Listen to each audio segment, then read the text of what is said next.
Get in line. Hey, how you doing there? What's going on? Exciting last 24 hours, wasn't it? Tell everyone why, Terry. Go ahead. Well, Apollo Ono won the Dancing with the Stars. Did he really? Man, was that something you were hoping for? Yes. All right, easy.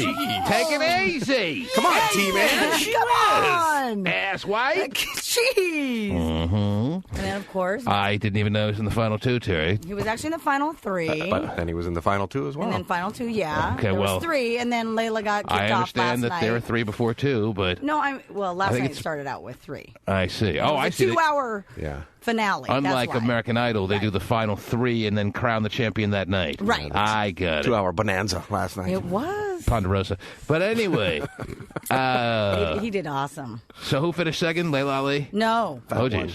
It was, Joy Fat One. Joey Fat One finishes second and Layla Ali third. Yeah, she was Wow. It's really the most exciting part of the day yesterday. So you didn't watch American Idol last night? pissed. No, I did that too. Oh, my gosh. Double doozy. It was Double doozy. crazy. There used to be this cookie I used to buy in the mall when I used to work at the mall called the Double Doozy, Terry. Yeah? Every time someone says Double Doozy, and that happens all the time, by the way, I think of the Double Bonus Doozy. Double Doozy. I think of the Double Doozy cookie. So what Too was much the doozy double for you. doozy? I'm surprised you asked because I know Steven and Hot Chisel were dying enough. Yeah. The Double Doozy cookie, Terry, is 2 chocolate chip cookies, bigger size chocolate chip cookies, not your little like Chip Ahoy deals. Yeah, screw those. It's a bigger, it's like a Mrs. Field size, nice size cookie, Right. but with cream in the middle. Whoa! Double doozy! It'd be a nice layer of cream in the middle. And you know how Terry appreciates a nice layer of cream? I would imagine everyone does. So it's like a Big Ed's ice cream sandwich, but that's ice cream instead of cream. I don't know why they called it the Double Doozy. I mean, I'm sure there are a lot of cookies like that have different names, but for some reason in this mall, they called it the Double Doozy. Double doozy. That's too much doozy for me. Bonus, a doozy. Wow. Something tells me you can handle the doozy. Yeah, Probably no. Now, double duty, that I can handle. Something tells me Steven will be getting seconds and thirds on the Double a Doozy. Double doozy. So you had the Double Doozy last night, Terry, watching Dancing with the Stars. Well, and first, of course, American Idol. And then Dancing watching Jordan Sparks secure her rightful spot, I at think least so. Yeah. as it pertains to her going up against Blake Lewis as the champion of American Idol Season 6. Yeah, I would agree with I mean, there's no doubt. I mean, you don't even have to watch tonight. Is that tonight Yeah, where the they announced big the... vote, yeah. Yes. 2-hour Ponderosa tonight, too. Yeah, it Yeah, is. they have to do 2 hours to tell everyone what everyone already knows, that Jordan Sparks is the winner. Yeah. Jordan Sparks actually impressed me last night. Did she? I only watched for a half hour, but that's all I needed to see. Yeah. And she made it very much clear that there's absolutely no reason to feel like you have to watch to find out who won. Right. If you want to watch, fine, but you already know who won. Right. Well, and last night was a big, Northwest night because on American Idol, the song that they both did at the last song that they both did was written by 2 Seattle songwriters. Wow. So the Northwest was all over the TV Northwest last night. was all over the TV. And you're referring to the NBA draft, I would imagine, Stephen. Talk about your double a doozy Wow, as far as your double 1 doozy. and 2 picks in the NBA and not the All-Star, the NBA draft. Yeah, So what when a you great say, night. When you There's say a draft in here. when you say cream, is it like Twinkie cream or like Oreo cream? No, it's like Like I don't like that cream? Oreo crap. I like the like whippish cream. it's not a soft cream like that. It's a harder cream, but I wouldn't call it like an Oreo cream. Maybe I would call it. Maybe there's so much cream that I can't consider it an Oreo cream because Oreo just has a thin layer of cream between That's- 2 dark cookies, Terry. Yeah, the picture. This is a real nice solid layer of cream. I mean, it's like an inch thick about. about an inch thick. Oh, yeah. It looks thicker than that to me. Wow. I'm looking at a picture. It looks like it's M&M cookie no, with You're looking at a picture of what? The the double doozy. Yeah. oh man. So there's a standard. News three, Who's Well, GreatAmericanCookies.com. They make the double doozy. they do make the double doozy. Yeah. Well, Order And there's a 'em double doozy cake, too. Oh man. well, happy birthday, Stephen. Yeah. Thank you very much. Yes. Let's order a few of those. chocolate for me. Now, Stephen, were you referring to the NBA draft when you were talking about it was Seattle's night last night, or what? Well, it was, definitely. So that's what you were referring to. Because That was one of the things I was referring to. they were supposed to be picking number 5 in the draft, and what a difference it is in your NBA draft this year, Terry. And you're going to tell everyone why. To have the number 2 pick as it pertains to having the number 5 pick. Why is there a big difference between number 2 and number 5 this year? Go ahead. Obviously, you get a better, Well, not just choice. No, it's right? different than. Why is it different this year, the number 2 pick, than it Well, would for be us, in most for, years? For, Just in general. I don't know. because I don't know that much. Well, because the number 2 pick is a franchise pick this year. Terry, really? The number 2 pick this year in the NBA draft is as good as the number 1 pick in any other year of the draft. Really? That's right. I did not know that. That's right. I mean, the guy who's going to be selected number 2, whose name is Kevin Durant. Hey, double doozy Durant. Durant. Yes. Wow, is he going to be our double doozy? Oh, well, he is like a franchise player and the number 1 pick any other year. And in my opinion, if I had the 1 pick, that's who would be the guy. But most NBA teams seem to think that Greg Oden is the consensus number 1 pick. But the last time the Portland Trailblazers took a center with their top pick, with the number 2 pick in the draft, it didn't turn out too well. There's still the ridicule of the entire NBA for taking Sam Bowie Oh, my knees hurt. Whoa. over a guy named Jordan. Oh. You're not wearing the air Sparks. buoys, are you, Terry? No, I'm not. Don't have any air buoys in my closet. No, I didn't think you would. Yeah. The air buoy is a collector's item, though. Oh, I'm sure. I have to look some up. Yes. He probably had a shoe endorsement. There probably are buoys out there. That'd be great I to get know. it there. Let's find Sure, some. Diodora makes them or something. I would guarantee you that nobody made a shoe with the name Sam Bowie on it. Unless it was Sam Bowie's dad. Well, he was like the first pick. He was the second pick. Well, first pick for them, yeah. Right. They may have come out with a shoe. New. Everyone had a shoe. He never Sam even had Bowie shoe. He never really had a good year. Yeah. You don't get a shoe, not at least back then. Not back then. You do now. Well, he was drafted back then. Yeah. There's no Bowie shoe. How you spell buoy? You may be able to find the double doozy online. You ain't find the Bowie shoe. I'm not looking. I'm still looking at the cookie. Okay. Steven's going to be looking at the cookie, something tells me, for the next couple of years. Anyway. So we'll actually pick somebody who will play? No, we're going to get a 19-year-old center from Zimbabwe. Right. Exactly. All right. Well, now that Schultz is gone, maybe not. All right. Very nice. Oh, cool. Okay. Come back, get things started after these words. The T-Man Show. Now offers listings by type of business. What city and state, please? San Francisco, California. Oh, the audio quality is great, Terry. Can't you tell? Oh, what a great studio he has. What listing, please? For KYLD Radio. Yeah. Calling information, Terry. He's a very resourceful guy, this John, don't you know? Yes. He wants to get in touch with Angel. Oh, he'll track you down. He'll call 411. Oh. Mm-hmm. I didn't know he had it in him. You thought you could hide from John, crazed listener to the stars? You better think again. He'll call information. What listing, please? For KYLD Radio. I'm sorry. What's that listing again, please? Once you listen, bitch, I said KYLD Radio. He's very good at fighting with automated people, Terry. So I'm sorry. Let's try that again. Not this response. He really I actually think he would win a debate against an automated message person. he probably would. Yes. It's really the only argument he can win, Terry. Yeah. I'm sorry. Did you say shut up, bitch? Can you spell that, please? What city and state is that from? I'm sorry. What's that listing again, please? Once you listen, bitch, That's I said nice. KYLD Radio. Oh, jeez. It's a broadcast group. One moment. Oh, I didn't know that. Thanks for educating me. I honestly think he thinks he's talking to a person now. Yeah. Now that he said, I thought he was just being peculiar like he tends to be, Terry. Sure. But I think he really thinks he's talking to a person. I said KYLD Radio. Right. It's a broadcast group. One moment. An operator. Oh, thank you. I got a money for you, baby.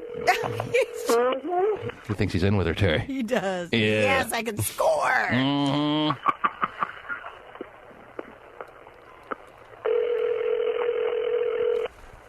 Hi, Sophia. One moment.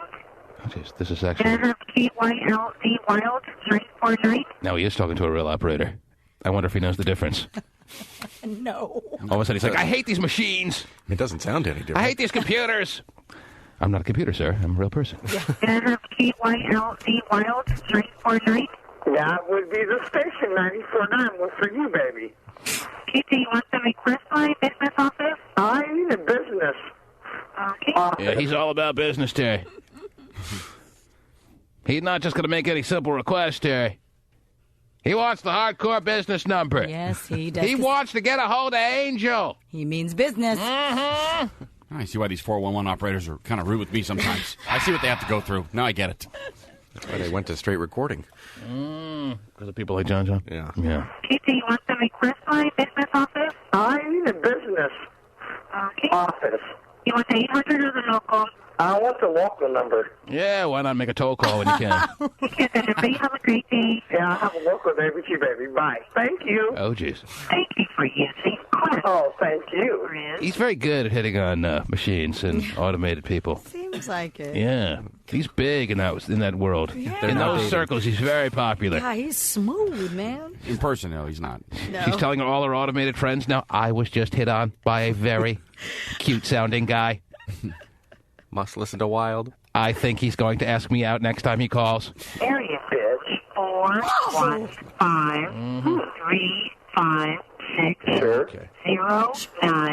415-356-0949. All right, guess we You can may have that. return to directory assistance by pressing 0. Repeat, the number is area He code told me once. Why they got to be repeated twice? 35. Because you don't get it.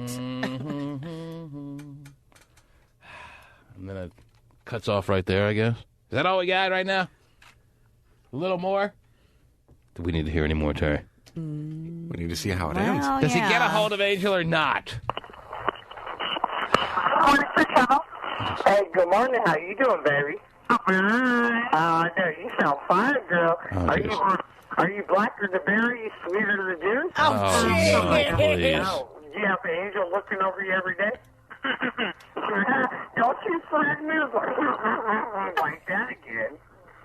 What are you looking for? I'm looking for an angel, baby. Where is he at right now? Where's he hiding out at? All right, the fact that she didn't hang up on him right from the get-go there, Terry, Right. shows an amazing, overwhelming amount of composure that no front desk person should have at any company. I hear you. All right? I got it.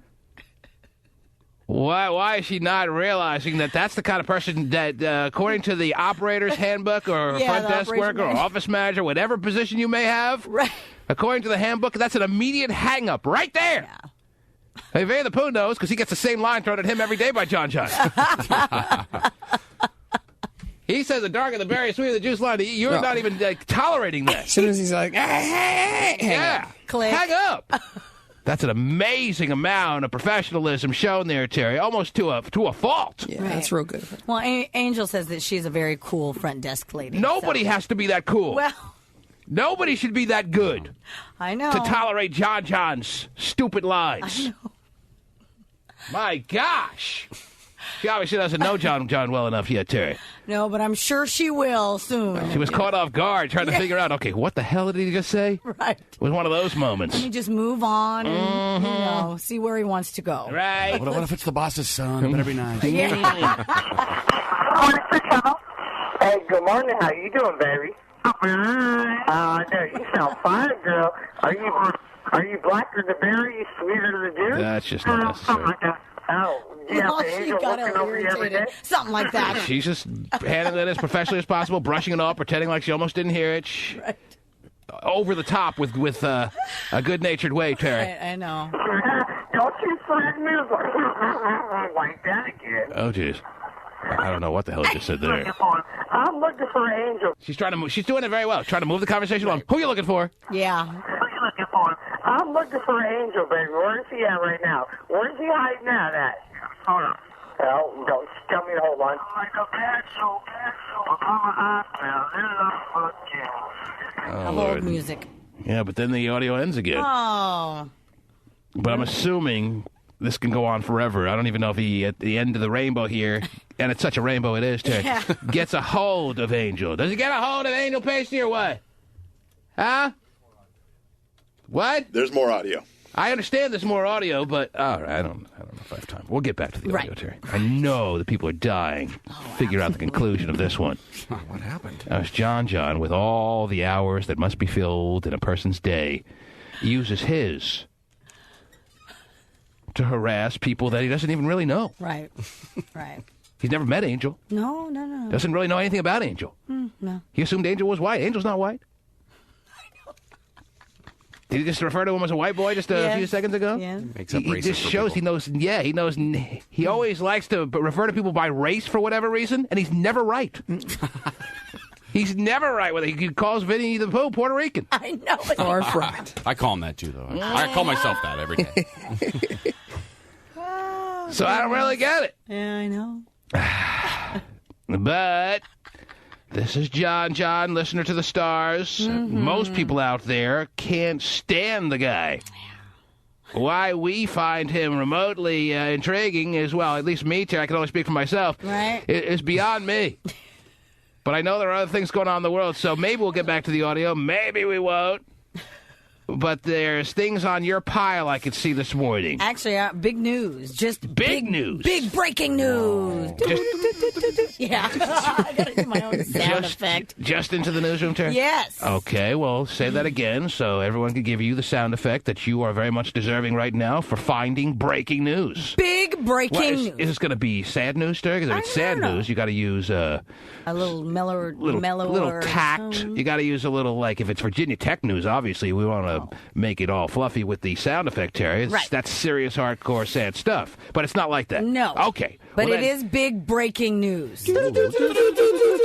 This just in off the Drudge We Report. are high-tech, ladies and gentlemen. Yes. That'll be on the sound effects CD For as sure. well. Although it was very close, it looks What like. a great stocking stuffer our sound effects CD is going to be for Christmas. Oh, you better act now to make sure you beat the rush. I told you, Spielberg and Lucas already have them on pre-order. Ready to go for the next Star Wars movie. So what is this Should again we try now? this again? Yes. Big breaking news. Okay, you guys. I thought you guys have to keep going while I give you this big breaking news. Wow. We'll put that on the CD too. Just into the newsroom, ladies and gentlemen. Yes, Off and the actually, the Drudge Report is. Let me tell you, reporting Terry this. really has the inside skinny on stuff. She went to the Drudge Report to Yes. find breaking news. Not that anyone else out there in the world could do that. Go ahead, Terry. Anyway, although it was very close, it looks like American Idol was beaten. Oh, jeez. By With a stick? no, By people just sick of it or what? no, by Dancing with the Stars. Oh, wow. That is pretty big news. It is actually very big. No one would have bet that this time yesterday. Right. I didn't even know they were going head-to-head. I didn't Yeah. even know people had to make a choice. Was it 2 hours of overlapping or only 1 hour I think it was overlap? or about what? an hour of overlap. 1 hour, yeah. 1 hour of overlapping. But Yes. you're telling me in the hour that overlapped, more people watch Dancing with the Stupid Whirly-Twirly Make You Want to Vomit Stars than watch the overdone, overbearing, it's time to move on with everyone's life and American Idol. Right. Oh, talk about the lesser of two evils winning out in the end. Also, in this news report, it says that American Idol, the show experienced a viewership erosion late in the season, falling more than 15% from a year ago. So the finals last year did over 15% better than it did this year. Yeah. Now, could that be broken down because the finalists, the final two, weren't as exciting, or just people are done with American Idol, or a combination of both? Combo of both. Blake Lewis and Jordan Sparks didn't do as much for people as the great, what's his friggin' gray-haired face? Taylor Hicks. Yeah. Come on. And Catherine McPhee, was that the final two last year? If anything, Yeah, Catherine McPhee. if anything, I think Blake Lewis and, that's his name, right, Blake Lewis? Yes. Blake Lewis and Jordan Sparks are more exciting of a final duo than Taylor Hick and Catherine McPhee. That's true. Yeah. I think the Sanjaya thing kind of pissed people off because he kept staying on. I think the Sanjaya thing is the only thing that saved American Idol this time around. I think the only thing that kept the ratings up for the time that the ratings were high was that the Sanjaya factor, even though people were seeing him as a big joke, people were hanging around that show, watching it, waiting for him to be kicked off, wondering if this was going to be the week. That's why once he got kicked off, the ratings tailed in the end there. Don't people think it's fixed, though, for the first time ever? I mean, they're really convinced that it's fixed. I think what people must realize is that the talent pool is now exhausted out there in America. There's no talent left to be found, and it's time to put a show that is a legendary show, no matter how you slice it, like American Idol, to bed. No seventh season. Woo! Now, with that said, I'll be the first to announce that I was wrong about Jordan Sparks. I watched a half hour of American Idol last night, Terry. That's all I could tolerate. But in watching that half hour, I have changed my opinion on Jordan Sparks. I said that no one from the final foursome will really sell any albums. No one from really the final 12 would sell any albums. I think Jordan Sparks will sell albums. I was wrong, and I changed my opinion on her, Terry. Okay. Whoa. All right. She impressed me enough in the half hour I saw last night that I think she is marketable. I think she has a good enough voice that if she has the right producers, and I think she will, now that she's going to go on to win American Idol, that's a slam dunk guaranteed because she was clearly the class out of the final 2 last night. She certainly shined above anything Blake Lewis brought to the table. From what I saw, Terry, it's an absolute guarantee that she's your American Idol winner of Season 6, and she will go on to sell albums. The burning bush changed his mind. The burning bush has spoken. Even though he spoke before. With the burning bush. And said something different. Right.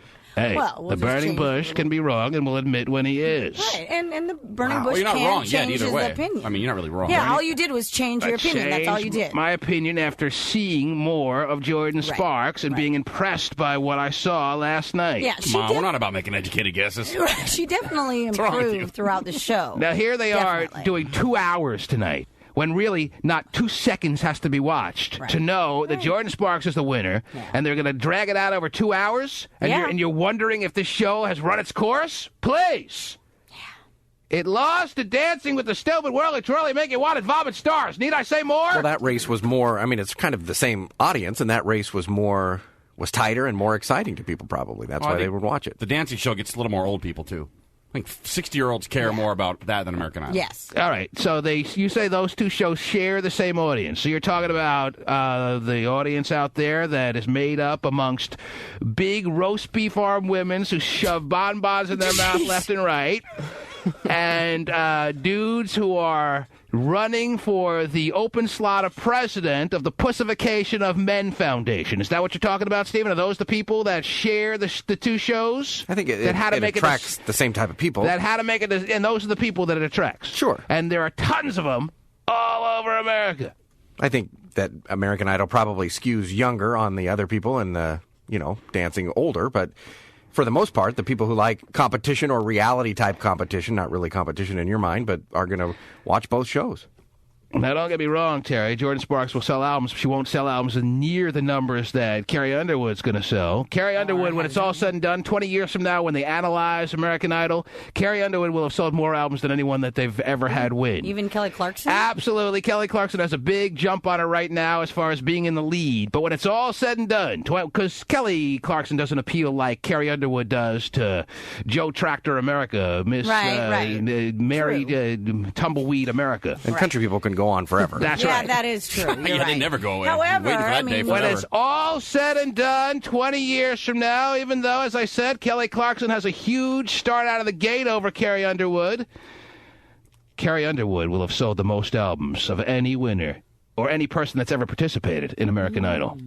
Clay Aiken will be number 2, and Kelly Clarkson will be number 3. Really?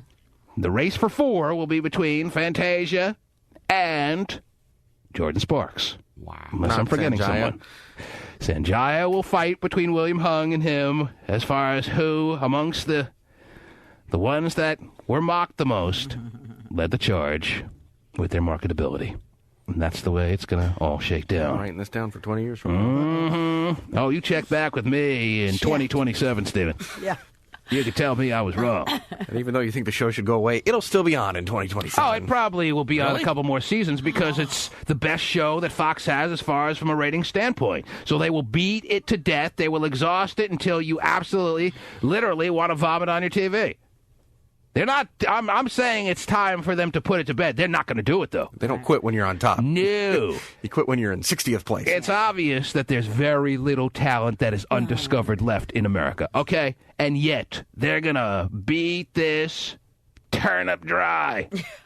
I think I just combined like 3 or 4 expressions. They're going to squeeze all the blood out of this turnip. Can you get blood out of a turnip, Terry? No. That they possibly can. Somewhere there's an expression that I'm trying for, but... There's blood out of a turnip. They're going to beat that horse until he sings like a canary. Okay. I don't know. You get the point. I do. All right. Yeah. So there it is.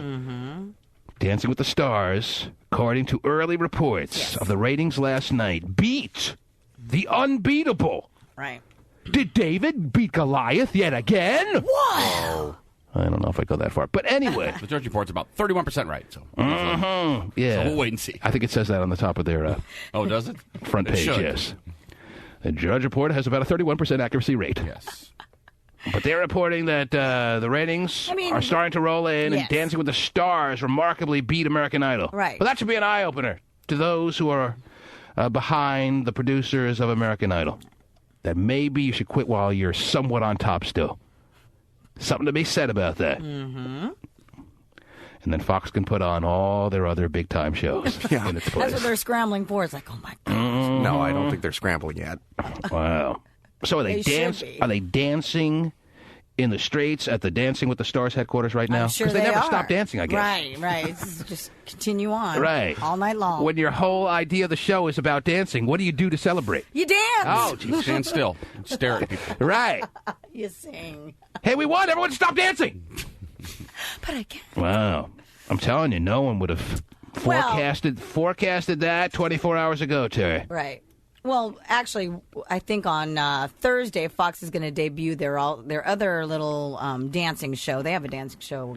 So you think you can dance? Yeah, so you think you can Yeah, dance. they did that last summer. Catchy too. name. Yeah. So they're going to debut a show that they had last summer, Stephen? Is that what Terry's reporting here? Yes. Well, what is it, the Their second season? Oh, Yeah. I see. Okay. The season premiere. All right. You made it seem like it was a new show, I know. Terry. When I Okay. use the word debut. I know, Wonderful. I got it. All right. So, And then ABC has, so you think you can sing, huh? How about that? So you think you hate all these shows, huh? Now on NBC. Right. I'll be on that one. Okay. I think they'll be good at that. Yes, I do, Bob. Think I hate all these shows. Yes. Somebody must like them. It's true. Like me and... The roast beef farm ladies.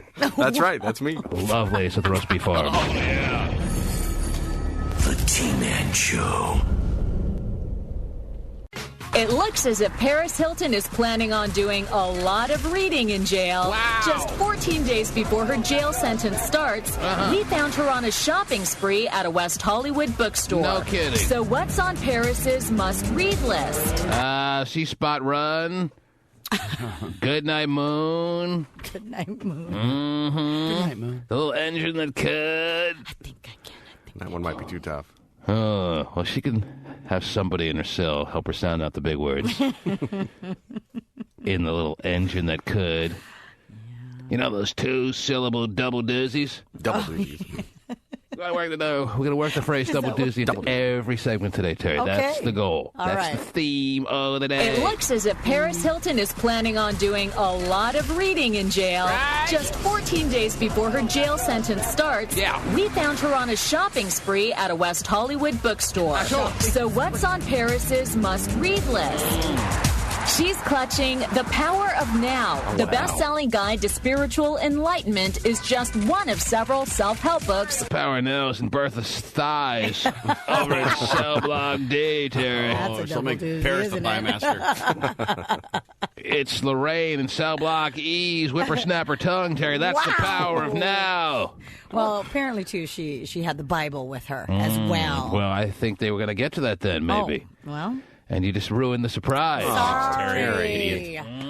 Terry thinks she's got the inside scoop. Oh, yeah, so that dialed the in. people at Extra don't have. Terry's got a story in front of her. It says the Paris bought the Bible. Terry thought she was scooping Extra. How about the power of next week? She's clutching The Power of Now. The best-selling guide to spiritual enlightenment is just one of several self-help books Paris picked up. Right. Another is the international bestseller, The Secret. It promises riches beyond your wildest dreams. Oh, she's going to get riches beyond her wildest dreams, Terry. Wow. She's going to wake up the heir to a fortune. This book really works. Yes. I recommend it to anybody. All this money that's going to be left to me. Wow, this book is a double doozy. Through positive thinking. And that's Paris in Shades getting a head start on reading the book that tops her list. Wow. A copy of the greatest story ever told, the Bible. Oh. Yeah, that's Well, confusing. Love that music along with it. I thought it was Thornbirds.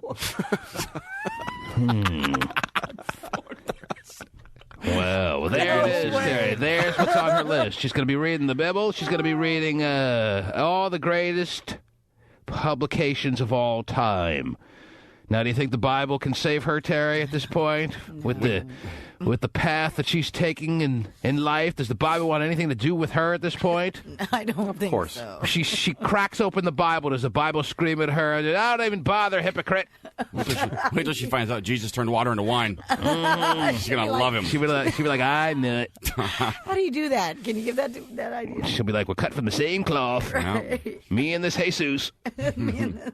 All right, well, she's going to be reading the Bible, apparently, during her stay in prison. Well, and they say she's going to be in isolated kind of situations there, and what do they call it? Solitary confinement. If you're going to be in that, a little book and a flashlight may be the call to action. They don't really allow you to have Xbox. Nah. Last I heard. So she may want to come out a little smarter. I can't believe they let them take that stuff in. Don't they have a library inside to go to check things out at? Yeah, you may want to check page 67. That's the one with a file taped to it. Yeah. Whoa. You actually use it for her nails, probably. Is the problem. Yeah. Now, a person that has read the Bible at least 100 times cover to cover, Terry, is on the line. Would you like to say hello to him and good morning to him at this point? Oh, okay. Good morning, Terry.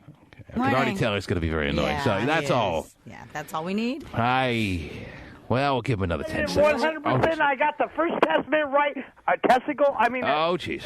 Yeah, you know right it. between your lips, girl. Okay, that's nice. If somebody would have baptized him but not brought him back up. Just hold him down. Hold him. Wow. Oh, that's crazy. But I understand he has some audio, Pasty. He was telling you he has some audio? All right, maybe we'll take in his audio and at least listen to that this morning. Do you have any audio, John, this morning, or what? I do, but it has to be cleaned up. It has to be cleaned up. We'll clean it up. Don't worry. We're very good cleaners. It was really what we were meant to do. He has audio. Bringing something to the table. That's right. I mean, somebody has to around here. Can't wait to listen to it. All right, maybe he can't look up the origin of Double Doozy as quick as you, but Double doozy. he's working Yeah, hard good. out there as a listener. What's that? I wasn't talking to you. I was talking about you. taking a sip of my morning energy drink. Okay. What is it? And what is your morning energy drink of choice there? With a shout out to Old English 800 HD, baby. Wow. It comes in HD now? Yes. Cool. You're going to need it after one of those. Does it everything. Can't see straight. Every time I blast one in your ass, Stephen. There now it he is. Hey, his birthday's over now. Easy. His wish already came true. Uh-huh. Would have been a great party, though. Okay. Wow, Old English at 6:30. Sounds good. Tasty. Doesn't everyone Which wonder, honey? Everyone has a little OE in their cereal or what? Just should. Yes. Make the day more tolerable. I love chocolate chip cookies and HD 800, baby. What? Okay, now, John, is there any plans to do anything constructive with your day since you're taking OE to the face? Well, and, between 6 a.m. and 10 a.m., I'm very constructive with your show, baby. Right. As far as just your own life is concerned, though, I mean, when you start drinking... What life? You start drinking at 6 a.m., does it give you any hope as far as getting anything accomplished as far as your day is concerned, yes or no?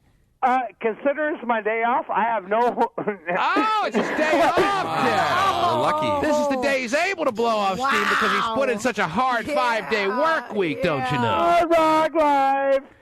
So we're to understand that you put in a very difficult 40-hour week. Is that right? That is true, sir. Yes. Somebody out there in corporate America is very lucky to have John on the staff, Terry. On the payroll, you mean? Oh, the payroll. Yes, of course. That's what I was looking for. Because, Terry, John put in a solid 40 hours of work, and now he's really enabled to himself. I put in more hours than goddamn Angel puts in every day. Wow, I don't know why you're attacking Angel a bitch. I want to beat Angel's ass. Oh, wow. I'll put that on the record. I want to put that on the record. I want to beat Angel's ass. Are you on Wild Space right now, No, Terry? I'm on the instant message with... Are you on the space that is wild? Wild space. I haven't gotten there yet, but Why? Is it? Are we still having trouble logging into Wild No, Space? I just haven't.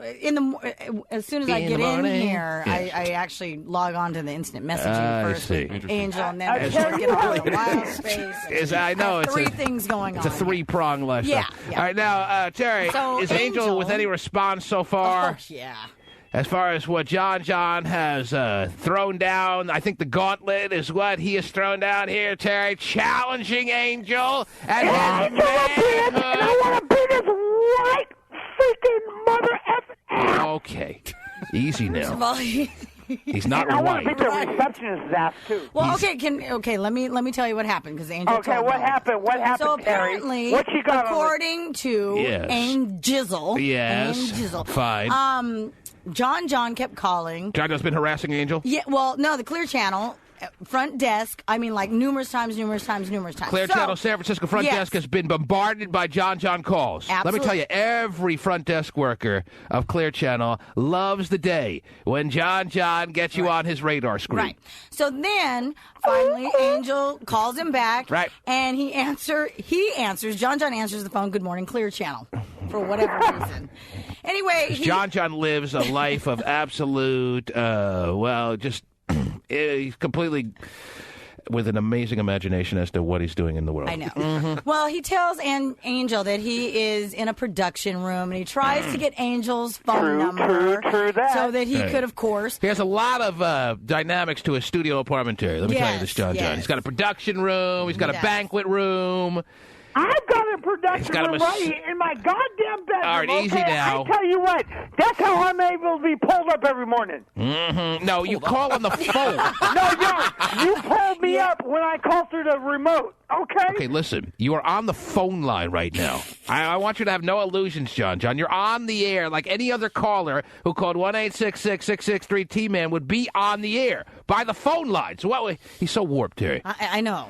Really? So, Are you so, sure? But you drink Old English at 6 a.m. Yeah, and what do you this expect? This is pretty much what you devote your life to, just being a little deranged. Yes, Terry. So Angel and anyway, John are going to war, is that right? It sounds like it Oh, let me because tell you. I think what John is upset about is because he's trying to get Angel's phone number and try to get him to unblock his number so that he could take it, so he could harass Angel as much as he does Pasty. You know, with everything going on in the Middle East, Terry, I don't know if the world is ready to handle another war like the one that is going to go down in such a big-time fashion between John and Angel. It's just too much, Terry. It's just too much. Too much artillery in this war. I'll tell you that right Yeah, now. I'll tell you what, I'm going to spend a lot of room in the motel room with freaking Angel and Vinnie the Pooh. All right, you're not going to any hotel room because you don't have any money. I'm going to live a hard rock life with Vinnie and... You don't have 2 cents to rub together. I mean, not Pasty, but freaking Vinnie the Pooh. Okay, you don't have 2 pennies to rub together to get yourself down. I tell you what, I Not got to 2 mention- coppers to rub together, baby.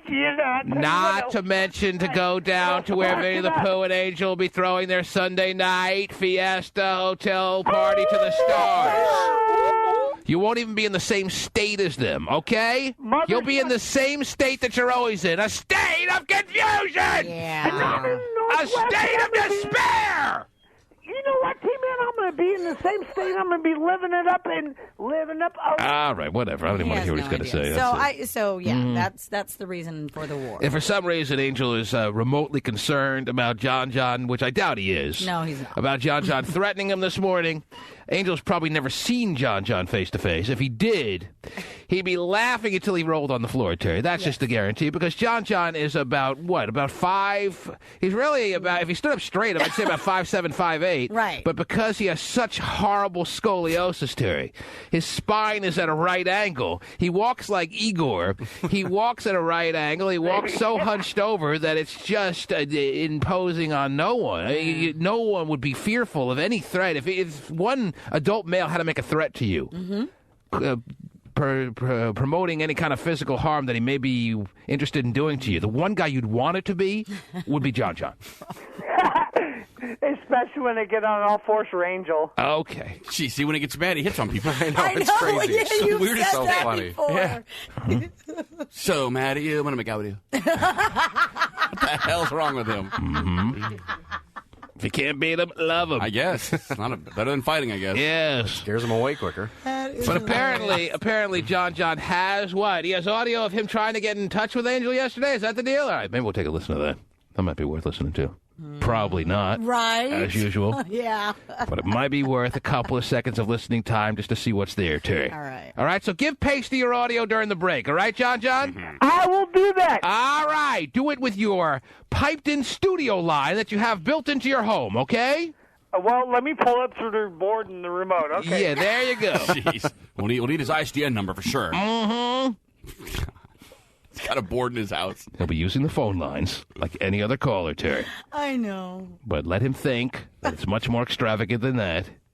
And why don't you right now, John, looking at the clock, I know you know it's time for a break, so why don't you send us to break? Go ahead. And ladies and gentlemen, get your tickets through the station that you love the most. It's Wild 94.9 and KUBE Seattle. We're going to be back right after these words on the T-Man Show.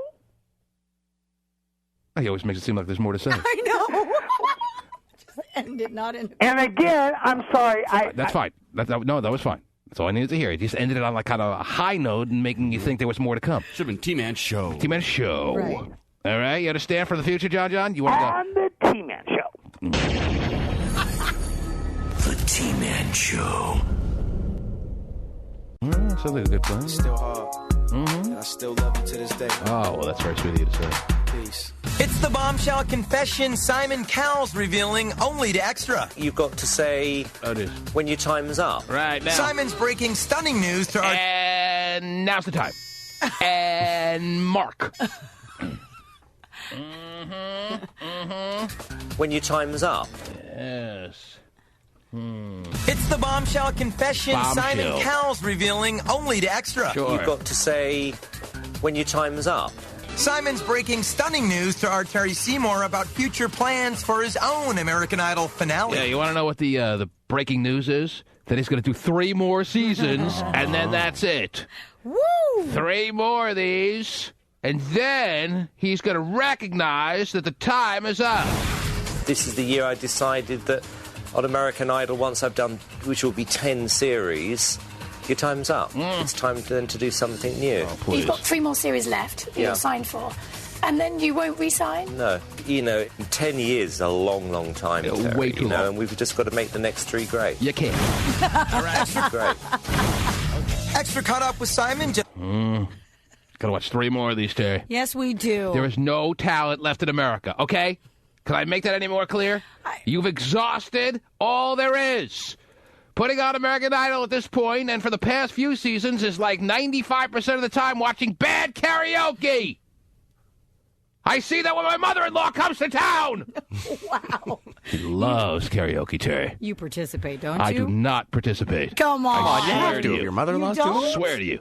She gets annoyed, and I don't care. She You guys asks don't sing 9 to you, 5 though, together, right? or Islands on the Stream? Oh, well, I sing that in my own private time. But as far as joining in, she gets too much enjoyment. She doesn't need me. If I felt like she needed me to add to her enjoyment, I would say, okay, I got to do my part here. But she gets more than enough enjoyment out of doing her own karaoke. Do you have a machine in the house? And or? the one time, this only happened one time, the one time we went to them for Thanksgiving, we had all our Filipino relatives over. Oh, it was at a karaoke fiesta, Terry. Then I really didn't need to participate. Right. I was just like, oh, yeah, I'm just sitting back and enjoying. You don't worry about me. I'm great. Turkey leg. Mm-hmm. No. Yeah, they very much enjoyed, my relatives, they very much enjoyed their karaoke Thanksgiving dinner. Well, good. Mm-hmm. I can't believe you don't participate. It was more exciting than watching American Idol. I will say that. But they were All right? better than... I got more enjoyment out of that. They actually were, in a lot of cases, better Sure. than a lot of the Final 12 that you see. Right. Mm-hmm. Yeah. Yes. Aunt Edna was able to pull off a rendition of The Winner Takes It All better than I've ever heard on American Idol, and I hear that all the time on American Idol. That's what kind of songs they actually sing still, believe it or not. Yeah. The winner takes it all. Oh, I knew you'd know it, Terry. I know, okay. That's crazy. I don't know why that came to mind. Maybe it's because it's in my iPod. I don't know. Yeah, that's probably why. It's I wonder. in your iPod. I doubt it. Who sings that song? Please say it's someone cool. No. Oh, jeez. How did he do on the cool part? I'd say that was a miserable failing of an don't attempt have to it. hit the target. Anyway. That Mamma Mia does well, I tell you. Yeah. Yes. That must be why I was thinking about it, because I saw a commercial last night. Anyhow. Yeah, You're off the hook now. Right. What else? What else is going on? So Simon Cowell has announced only 3 more seasons of American Idol that he'll participate in. Then it may be time to put it to rest. So I'll take my $20 million a year for 3 more years. And then he wants to do other things. There's so many things he can do out there, Terry. Yeah. He's got such a multitude of talents that he's going to be able to branch away from American Idol and make it big in some other world of entertainment. Mm-hmm. Please. He knows better. And the fact that he's even making it like it's like he's on top of the pulse of what is really the reality by suggesting 3 more seasons is what is necessary is just so warped. Yeah. Hopefully he'll find a show where he can lean back in his chair and rub his own boobs. With his chest hair sticking out the top of his shirt. That everybody needs. He's got some man boobs? Oh, he just rubs them. It's so weird. Yeah, Leans back in his chair and he rubs his boobs? And what's I thought interesting... you don't watch the show. I watch the soup, and the soup dials me into it. But what's interesting is as I've watched, the series progress and everything, him and Paula's Paula Abdul's relationship is starting to, I think, turn into more of a... they always have been. You think I've so? always felt that way, yes. Really? But behind the scenes, they definitely have done some real naughty things, Terry. Really? Yeah. Well, now it's becoming more apparent, I guess. And Paula's very vulnerable for that because she's always needing acceptance. You always get that sense from her personality, Terry. Yeah. It's got a serious little bit of insecurity more than maybe the average woman, which is a very cool trait, Terry, that a lot of guys hone in on. And when you sense that, you are, if you're acting as if Simon is, feeling like you got the power, then you're going to make that happen. Yeah. And I got the sense long time ago, not just this season. Wow, I just noticed He it took more her this down. Yes, big time. Wow. Very distracting. Thank you so much, though. All right. What else?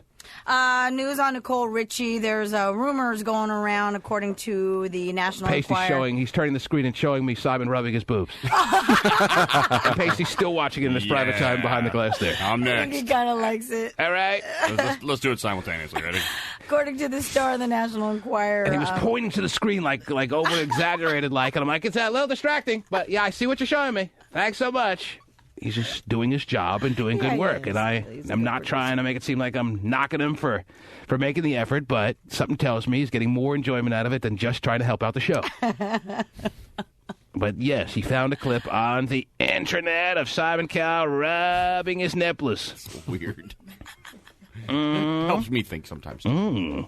Yes. Anyway, Nicole Richie supposedly has entered rehab for anorexia and substance abuse. Apparently she's down to 83 pounds.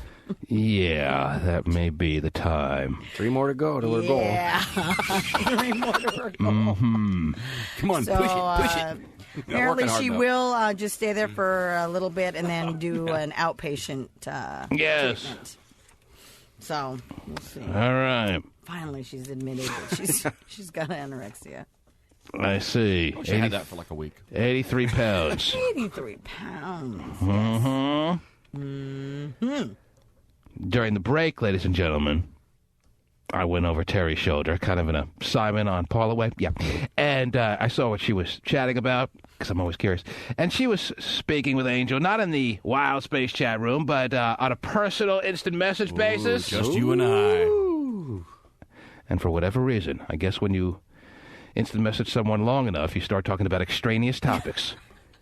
They were talking about body hair. I don't know what really the whole... Am I wrong, Terry? No, you're right. I don't know. You don't even know how it started, do you? I don't. I really don't. Terry, sooner or later, you're going to be holding up a sign at an airport that says Angel. Meeting him, going to a hotel in a little neutral corner of the country. Angel, where are you? Not that you wouldn't know what he looks like, but I just like the image of holding up a sign for a stranger, Terry. Right. I know you've met Angel more than a couple of times, Terry, but just the holding up the sign thing, meeting the stranger that you got comfortable with, chatting on the internet. That's when you know you're comfortable, when you start having conversations on your instant message about body hair. Right. Now, whose body hair were you referring to, his or yours? No. We were talking about his, and he claims that his body hair is silky smooth. Now, you're talking about the body hair that's on his... Down there. The hair. You're talking about the hair down there? Yeah, and his chest. God! Because he was talking about... I don't know how it got started. That's how he gets exactly, the girls. Exactly. We're just talking You know about, what? That's a line you may tell your husband one day. I don't know how it got started. It just got carried away, and I would never do anything to really violate the vows that I took with you, but it just happened. Mary Kay Letourneau had the same excuse. Exactly. I don't know how it started. It's said too many times in this world, Terry. But before you know what you're talking about, body hair, then you're twirling it, and the next thing you know, your whole life implodes. Hey, I don't really know. You go from chatting about it to twirling it, and then you're in too deep. During your lunch break, you go to the Travelodge to put a bottle of champagne on ice for the big afternoon. Love the Travelodge. Oh, Nooner. Yes, Terry knows the terminology. Anyway. Where is Angel? Can I play? Is this his microphone right here? Does this microphone work or no? Angel, is this you? No, it doesn't work. No. Get him on the phone line right now. Get that silky smooth body-haired wonder on the phone line right now. I know you're busy watching Simon Twirler's nipples, but I'm asking you if we can take a break from that. Hold on, dude. And get Angel on the phone. Is that going to be all right? Hang on. No problem. Okay. I got to do it with one hand. Hang on. Mm-hmm. While twirling your nipples with the other? Yeah. It's tough. You a nipple twirler, Pasty? Oh, man. Are you implying that Really? he's got... Pasty? You really want an answer to that? I don't think it necessarily means you have man boobs. It's not like Phil Mickelson to be twirling your own nipples today. Right. It's pretty much for everybody. I guess... What if you've never been with anybody? You wouldn't know if you are a twister. Steven's down there doing it right now. Well, there's a difference between twisting and twirling. And You don't do either to making yourself. circles. You don't do it to yourself. I don't do it to myself. There are a lot of things I do to myself. I can't think that that's one of them. I don't ever remember just sitting there playing with my nipples. I mean, that's almost like foreplay for yourself. Well... Listen to yourself. I'm going to get you worked up. Now, sometimes when I pee, Oh, Yeah? jeez. I will. Do I need to know this? I mean, really? I will kind of like. Well, that's going to sound really weird. Yes. Well, when you start out with when I begin to... It helps me begin the flow sometimes, Right. Terry, to Really? relax myself. to let it all like go. kind of stroking the sides of my... Like your rib cage Yeah, my area? rib cage area. Gotcha. I mean, some guys blow on their thumb. Some guys start the water. Blow on their thumbs? Really? Yeah, I know this guy used to say he used to blow on his thumb to get his pee stream going. Wow. Okay. I never figured that out either, Stephen. So I'm as confused as you. Well, why do you go to the bathroom if you don't have to go? Why do you have to coax it Sometimes you out? have to go. You should be. Yeah, that's a good point. Sometimes you have to go, but need a little- I mean, not often. Usually, I'm sure this happens a lot more with older men. Right. But I guess sometimes you have to go, but just to get it started, to break that ice. Yeah, break the seal. We got you. To break the seal, yeah. And then before Right. you know it, the dam is a flood in there, yeah. You should try Keystone Ice. That really helps the flow. Yes. That is the flow. That's a bad visual I have of you right now. Okay. All right, well, get it on your mind quick, because it's bugging me. My turn. All right, but I'm not touching my nipples. Okay, sounds good. That'd be weird. Just a couple of strokes in my ribcage. Yeah. Really? That is bizarre. Not often, all right? All right, I feel really weird now. Like under your shirt, or I always take off my shirt when I pee. And pants to the ankles. well, you can pull your shirt up and do it. No, if I have clothing on, like in a public place, I'm not there sitting there struggling. It feels. That's when you you're blow at on your home, thumb when you're at it like a dam or something. Yeah, I don't see what that does. Blowing on your thumb. No. Whoa, it just came out. Yeah, I need to change. Blowing on your You thumb. really knew somebody who did that? Yeah, my friend Richard Baker. Wow. Well, Richard. He hated when, because he, early on in his life, for some reason, his parents, really in a mean fashion, nicknamed him Dick. Well, it's not mean. That's the natural nickname. Yeah, but nobody in this day and age wants even though their name is Richard. They usually go by They Richard don't want to be or called Rich. Dick. Right, but if his name was Carl and they called him Dick, Well, that would be different. That would be a little worse. That'd be mean. This makes a little more sense, Right. I know, but not much sense considering that this day and age, nobody with the name Richard has gone by Dick. Mm-hmm. Yeah. That is true. So he couldn't really ever shake it all through high school. Right. Yeah, he was still Dick. That doesn't explain any of the Right. thumb situation, which I thought you were going to do. Yeah, Actually, I thought so too. maybe there's something to the fact that he was nicknamed Dick and needed to blow on his thumb to get his stream going. The things you learn when you're 2 in potty training, you don't need to carry for the rest I'm of not your life. sure what the connection is, Stephen, but if you look deep enough, there might be something there. We just use stickers as rewards. Well, anyway, Terry's really excited right now because the focus has been taken off of her and her little seedy chats. Oh, yeah. That's with Angel. Seedy. Now, because I've moved a new picture for the chat, I've brought that up. Now everybody's asking about it. Mm-hmm. Now you're taking your conversation public. And you're not. They're listening, so yeah. So you're in wild space right now, and you're sharing the conversation that you wanted to try to keep secure and private. Well, now that I exposed you, Angel, are you there? Oh lordy, Angel, hey, man. Oh, Angel. Yeah.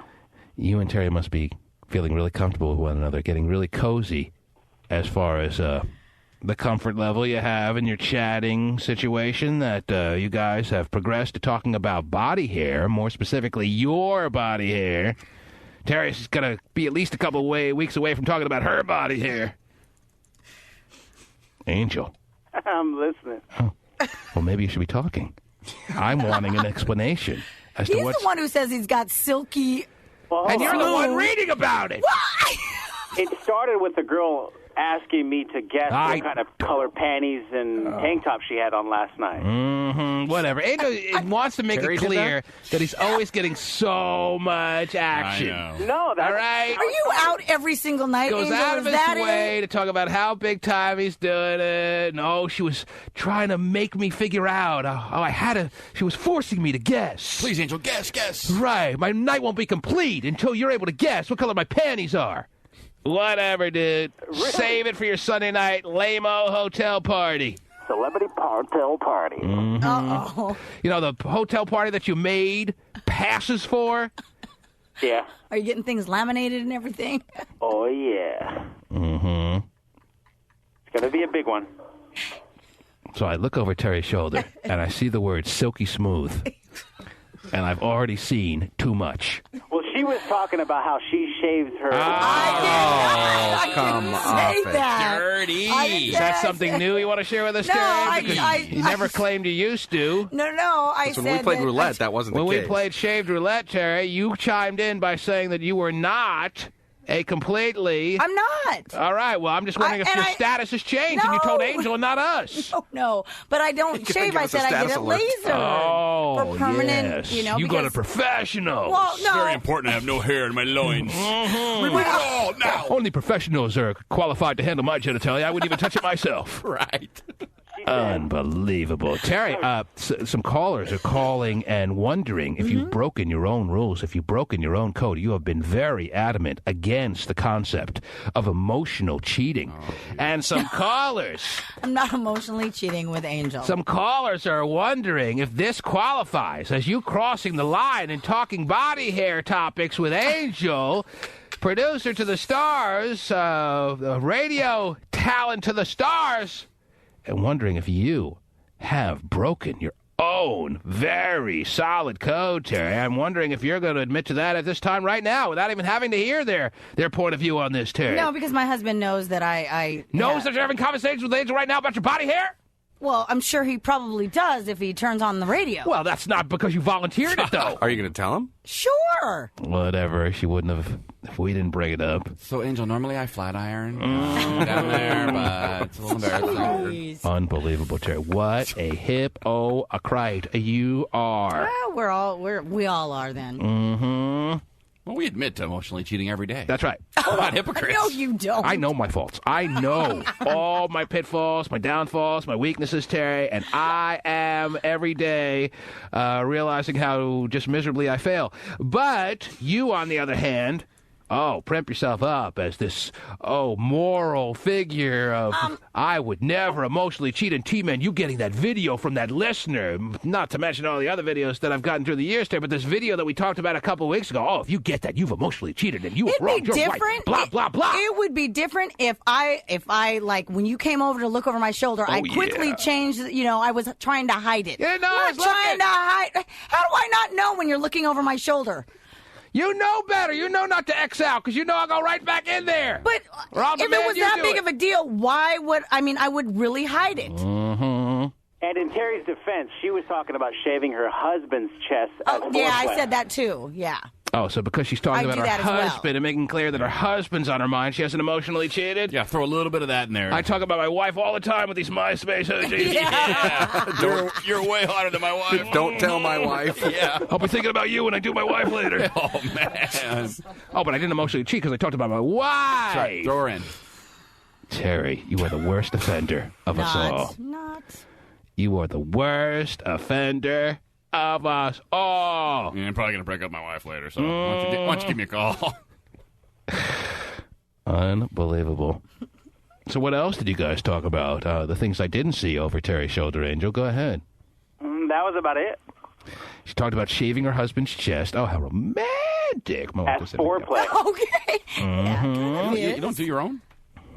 Me, you have someone do it for you? Well, I mean, Well, you're in the shower together, whatever. Oh, that will. yeah. Sometimes she does it. That's a close sometimes I do it. Now I'm actually in the process of letting it grow back out a little bit again. Oh, yeah. Just so Oh, you little bear. just so you're completely up to speed on the status of my chest. I wrote it down. That's right.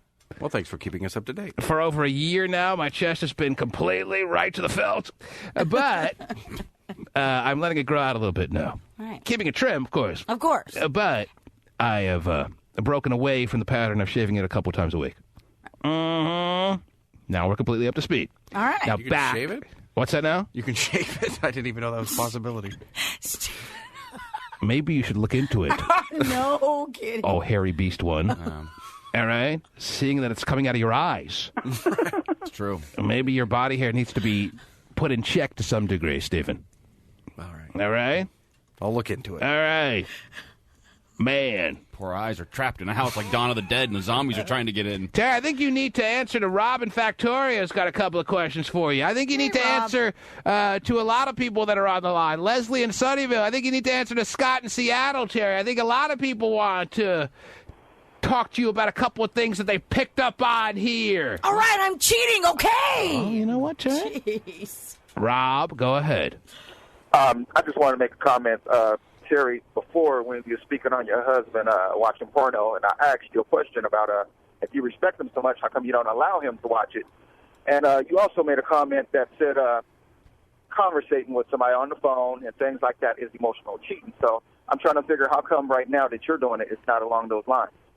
Well, I'm not having a private conversation, and I'm not... What would be a private conversation then? You're an instant messenger, Terry. One-on-one. Right, but I'm on the air here. I'm talking about it openly. Terry, you didn't start this segment by saying, hey, T-Man, I want to tell you something I've been chatting with Angel about. That's not how it began. You're making it like you offered this to us. I saw it, which is why we're talking about it. You had no choice but to talk about it. Don't you get the difference there? I guess not. So here, let me call my amazing. husband and let him know that I'm emotionally cheating on him. I don't think it is because it's not that big of a deal, especially when... It's not that big of a deal when you do it. That's a good rule. He made a comment to you that his silky smooth, whatever. Shouldn't you draw a line right there or something? Once the line, silky... Rob asked a good question. Maybe you're right. Maybe I should have said, I don't want to know about your silky smooth hair. I'm a married woman. I don't need to be hearing about your silky smooth body hair, Angel. You're probably right. The problem with emotional and cheating, it's like intent more than anything. Yeah. In Terry's defense, I was not just talking to her. I was talking to the other girls in the chat room as well. I thought it was happening on Instant Messenger. No, it was in the chat room. Well, I looked over Terry's shoulder when she was on Instant Messenger, so she was talking to somebody about body hair. Now, who was that?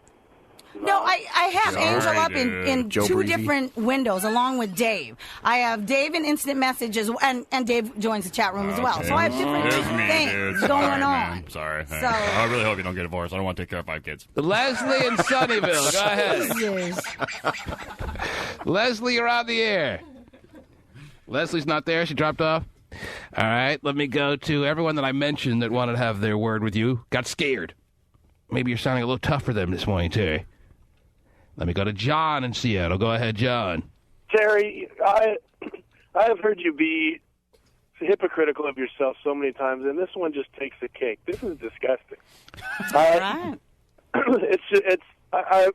This never would have made it on the air if T-Man hadn't busted you talking to Angel back and forth like that. So don't try and play it like, oh, it wasn't private or anything. T-Man busted you and brought it on the air. It's not private. And Angel is correct. It's also on the chat line. So how is that private?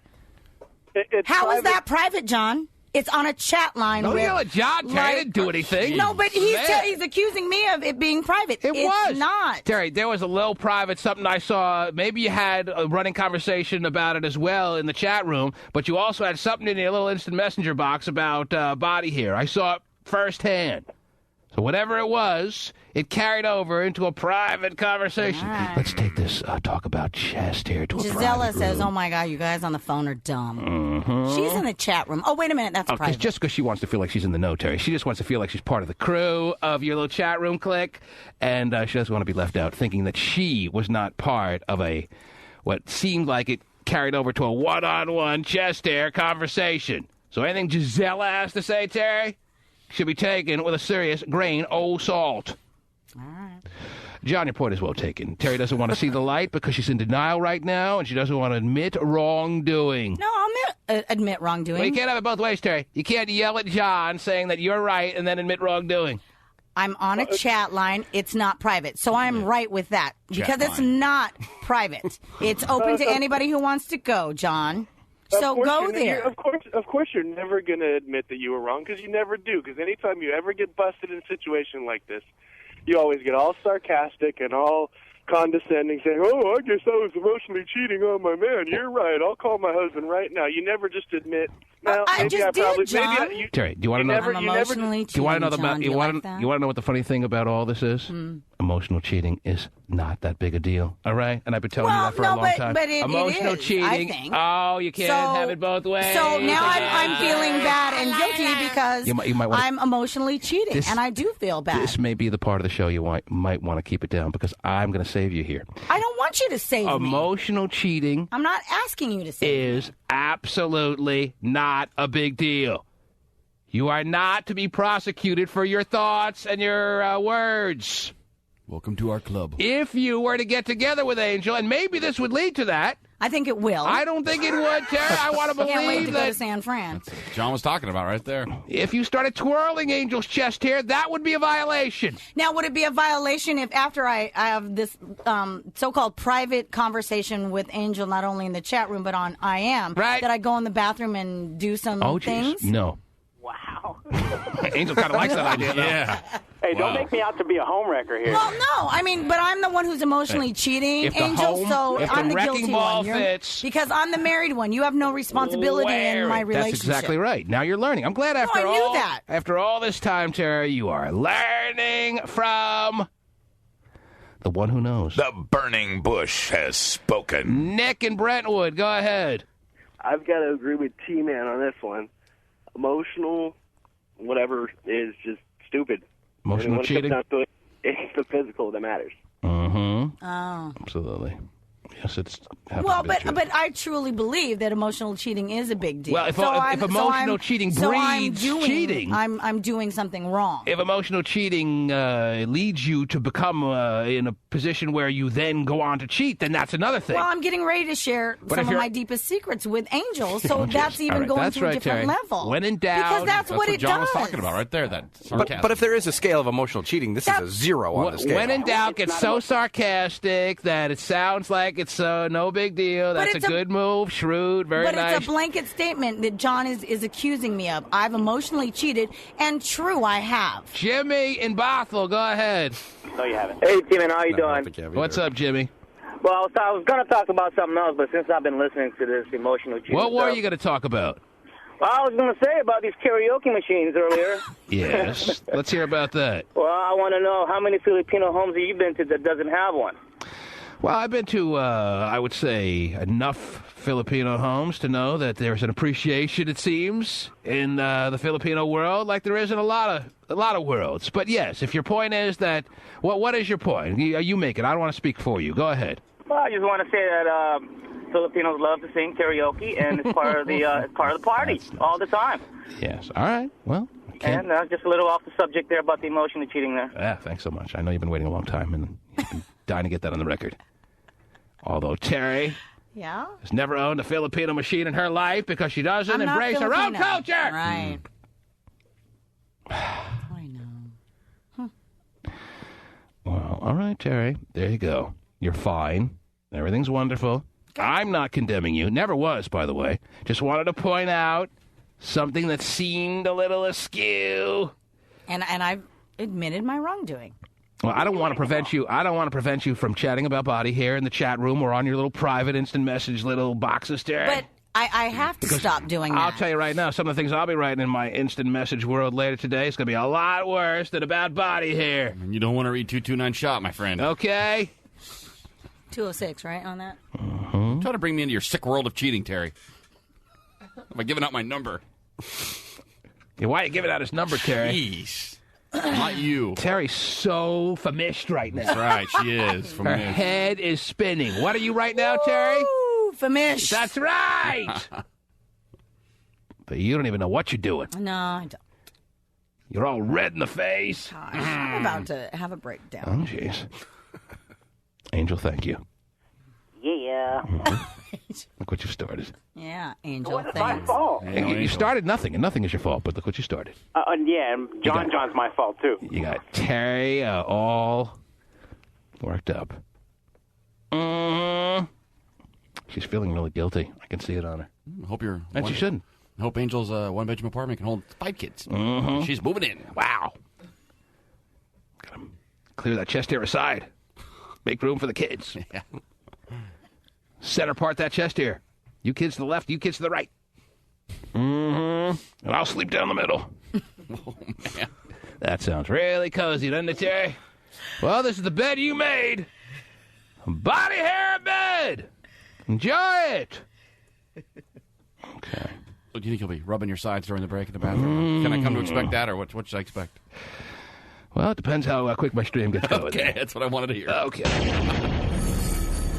The T-Man Show. Here's your first look at the woman accused of stalking actress Sandra Bullock. Oh, yeah. 46-year-old Marsha Valentine, a dental assistant, showed no emotion as she faced the judge Tuesday. Yeah, 46-year-old dental assistant keeps stalking Sandra Bullock, Terry. Try to kill her husband. You know about that story, right? I do. Huh. Imagine all the people that were patients that had their mouths wide open exposed to this woman while she was taking out the plaque. Yeah, that's... Little did they know the deranged mind that lied inside behind all the suction, Terry. Right, that's true. Kind of crazy. Well, I gotta look at my dental assistants different. I have to look at their faces and see what's going on there. Oh, gee. My dental assistant's really hot, Terry. Is she? Yeah. That's why before I go to the appointment, I eat an entire box of Oreo cookies. Oh, Thanks for geez. letting me finish, yeah. Good old one. I just got a hot one for the first time in the history of my life. Yeah, First time, and baby. it really makes the dentist Makes a you lot want to more go for that cleaning once every 3 months, right? I already do anyway. So now I'm it's sorry. I didn't realize you have such great hygiene. I don't. That's the Forgive problem. me. That's why I go. Not like a wife that'll make you start flossing and really taking care of your teeth, Ridiculous. huh? I got Yeah. little teeth whitening trays. A good woman will really make a man's hygiene that much better, Terry. That is the actual reality of the world. Really? A man living alone can very easily, if not just guaranteeing himself, that his hygiene will pretty much border on being an absolute outright wreck. But a good woman makes you just from the very basic, like just using mouthwash, and the inspiration of wanting to be clean near her is the beginning part of it. But then when she actually becomes like your serious girlfriend or whatever, she starts looking out for your hygiene interests. That's good. I mean, now I'm the mad flosser, you know what I'm saying? But back in the day, I floss, yeah. I mean, not a day goes by where I don't floss at least once. Which is better, actually. Yeah, I mean, you're supposed to probably floss more, but I don't let a day go by where I floss at least once, Terry. But back in the day, flossing, are you kidding me? When I'm in college, you think I'm flossing? No. You crazy? When I'm in high school, you think I'm flossing? Forget it. It was a 20-second at the most brushing experience for me. My hygiene was an absolute, outright, utter disgrace. Even in the shower now, I use the multi-action face wash and a $30 shampoo and conditioner. It's ridiculous. Wow. That's where you got to, because any good woman will convince you that the $3 Pert Plus is like Ajax on your head. Now I use expensive snake oil. A woman. Yeah, that's exactly. A woman. Right. Not the woman that I'm currently with there, but a woman from the past is the one who actually used those exact words that made me realize that I had to start buying $30 bottle of shampoos, because when I was using Finesse, which I thought was fine, big time, when I was spending $1.99 on the bottle of Finesse, look out, ladies, she told me, she's like, that's like washing your hair with Ajax. Sometimes you need a little and sometimes a lot. Steven certainly lets the commercials influence him just a tad, yes. He's using the cheap stuff, we know. No woman can penetrate. Candle wax. It's like Bar soap has oatmeal in it. I mean, what am I using here? Jeez. Loofah pads. Yeah. Wonderful Valentine, who wears a hearing aid, struggled to follow the court proceedings. Bullock is... Now, people that aren't elderly that have hearing aids are even, I'm sorry to say, I know it's a handicap that can't be helped, Terry, but even more creepy. She's sitting there with her hearing aid. Mm-hmm. Trying to It's weird. figure it out. Yeah. What? Turn you up. Right. You hear that? No, Judge, I'm tuning you out. I didn't hear what he said, so I could keep stalking, right? I'm going to get the baseball game in the other ear. showed no emotion as she faced the judge Tuesday. Valentine, who wears a hearing aid. Women that show no emotion, that have hearing aids, that aren't elderly, Terry, very creepy. That are dental assistants. Mm-hmm. Was she an assistant or a hygienist? What did they say? Assistant, I thought. Let me go back. Here's your first look at the woman accused of stalking actress Sandra Bullock. Anyone, did you record this? Who recorded this? What does she look like? Is she hot or what? Does she look I'm assuming I've seen a picture. I remember her not being remotely hot. Right. Not remotely attractive. Looks kind of homeless, actually. Damn. 46-year-old Marsha Valentine, a dental assistant, showed no emotion as she faced the judge. Is there a big difference between an assistant and a hygienist? I think it's the same thing, isn't it? No, I think that to be a hygienist, you have to have a little bit more schooling. A little more schooling, a little more training. What does the assistant do then? I think actually the assistant can assist the hygienist, and the Oh, geez. hygienist can actually do a Hygienist little doesn't bit. need an assistant. No, I think there is I've never heard the hygienist saying, "My assistant called in sick today." That. No, but I think it's kind of a little bit more, just one level I think up or Terry's something. right. I think Terry is. It's yes, like There's being, two different things? Yeah. Yes, actually, to be a paralegal, you have to go to a certain level of training, certain type of schooling. I think to be a hygienist, you definitely need a certain type of schooling. That's true, but they don't need an assistant. But they pretty much, once they're on the job, do more or less the same thing. 46-year-old Marsha Valentine. Oh, we could be way off. I scrape, and then you scrape, and then I'm going to need that from you, please. I mean, they're never giving orders. They do it all. Wow, it's so personal to you. Okay, yeah. Jeez, I know. I need an assistant, right? Hotshot's really fired up about teeth this morning. 46-year-old Marsha Valentine, a dental assistant, showed no emotion. No, she's a hygienist. She went to school, damn it. You go every 3 months and see how you are. I'm forced to go. I hate it. Every 3 months, insurance cover that? See if you can help from stalking someone after being called an assistant when you're in a hygienist position, Terry. Please! Showed no emotion as she faced the judge Tuesday. Oh. Valentine, who wears a hearing aid, struggled to follow That's hot. the court proceedings. Bullock has fought hard to secure a 3-year restraining order against Valentine. Just 11 days ago, the actress showed up at court and got a judge to order Valentine I mean, that is hot, right? The hearing aid. Don't you want to lick it, Terry? Come on, please. to stay at least 500 feet away from her and her family. I still, to this day, don't understand the idea of going to court and getting a restraining order against such a deranged, warped, mentally insane person, Terry. They're not going to respect or acknowledge or follow the letter of the law of the restraining order. They're sick. They're not going to say, "Oh, well, no, I guess I'm over here. I can't go within 500 feet of this person. The charade is up here." Or yes, I mean, what's the? Well, but I think too that you're not, knowing that this person is deranged and crazy. You're not just going to go out there and handle it yourself. You would rather. I would.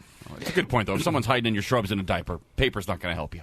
No. Exactly. I know, That's the whole point. They're mentally insane. All of a sudden, they get a court order, and they're going to be, well, got to find someone else now. What are they going to do? I don't know. I guess the point is, see, I can figure out my own questions. Okay. Can't rely on you guys. Well. The reason you go about doing that is because then if they go and do what they, in all likelihood, will go on and do and break the court order, then they can be thrown in jail. Is that right? Of course it is. Yeah. Why don't you say so then? You're the person who's married to the law. The burning bush has spoken. Yes, she's deranged. Yes, absolutely, she's not going to follow this restraining order. But once it's broken, once she gets within 499 feet of Sandra Bullock, then they chuck her ass in jail. And they take her hearing aid. Now you're in trouble. Before someone licks it, that must sound really loud. Come on, tell me if you were with a person that wasn't elderly, a female that had a hearing aid, you wouldn't make it part of foreplay. I would have turned it up full blast. Yes, turn it up full blast and lick it and they get a real shock. Yeah. You are high voltage, baby. Valentine. Just 11 days ago, the actress showed up at court and got a judge to order Valentine to stay at least 500 feet away from her and her family. The actress celebrated that legal victory recently with fans outside the courthouse. The charges stem from a bizarre... Wow, you got to have a real complete life to be hanging outside the courthouse to root on Sandra Bullock's restraining order. I know. Yay, Sandra! You did it! Get restraining orders against all of them now, too. People were standing, fans of hers were standing outside the courthouse cheering her on. Yeah. What do they think is going to happen to them? They have nothing better to do with their day? Nah. Sandra's going to court today, and I have to take off work to show her the love. Right.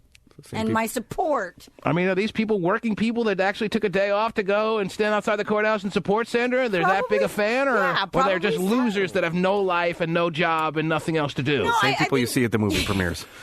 I think they actually have jobs and things like that, but I think that, the president of her fan club type thing. Or do you want, I always like the president of the fan club person. That must be, yes, as I said, a real, complete person to envy there. What a life of fulfillment they must be experiencing. I'm the president of Sandra Bullock's fan club. Don't you wish you were me? Or maybe it's choice C. Maybe it's women that are into this whole hubbub of protection and women's rights, and they're all into that political area that went to root on someone actually being able to fend off the bad person. Probably not. Well, but you have a lot of, Hollywood stars who, people think they'll be her friend if they yell loud enough. Right. Please be my friend. Who get restraining I noticed how you yelled my name. I'm going to put you in Hope Floats 2. It was awesome. Hope Floats 2 is going to be an absolute blockbuster. Celebrated that legal victory recently with fans outside the courthouse. The charges stem from a bizarre incident at Bullock's home last month when Valentine... Saw the Lake House 9 times! That's the name of the movie? It is, yes. Unfortunately, it is a movie. They ever get together in that? Her and Keanu? Yeah. Stephen, you have to watch and find You have to report back to us now. Just another bonus of being married. Floss the teeth and watch crap like that. When Valentine allegedly tried to run over Bullock's husband, Monster Garage host Jesse James, with her Mercedes. Valentine, who is out on $25,000... Yeah, he's the one hiding in the shadows of all this. He's the real tough, big bike guy. Why does he need restraining orders against women? Yeah. What a wuss.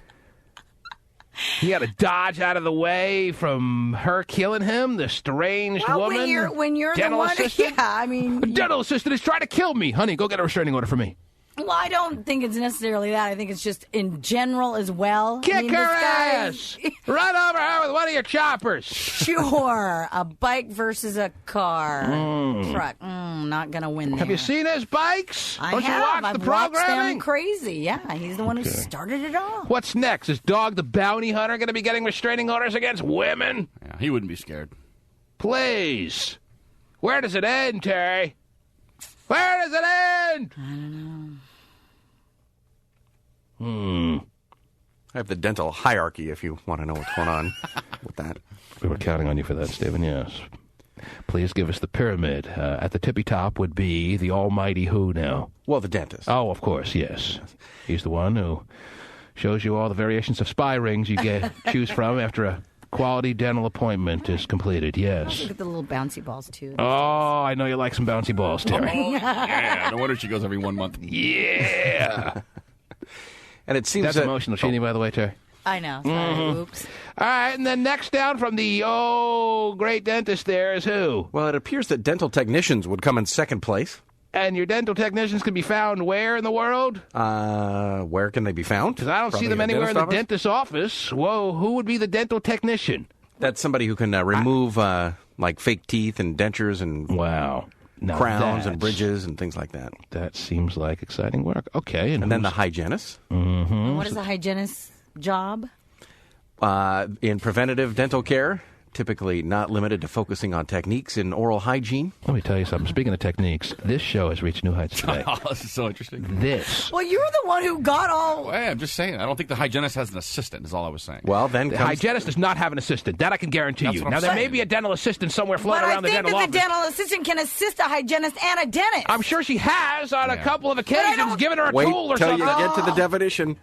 You know what, Stephen, as much as I'm dying to hear all the definitions of what goes on inside the dentist's office, I think I'm going to have to move on with something else. It's the top 10 people in the dentist's office.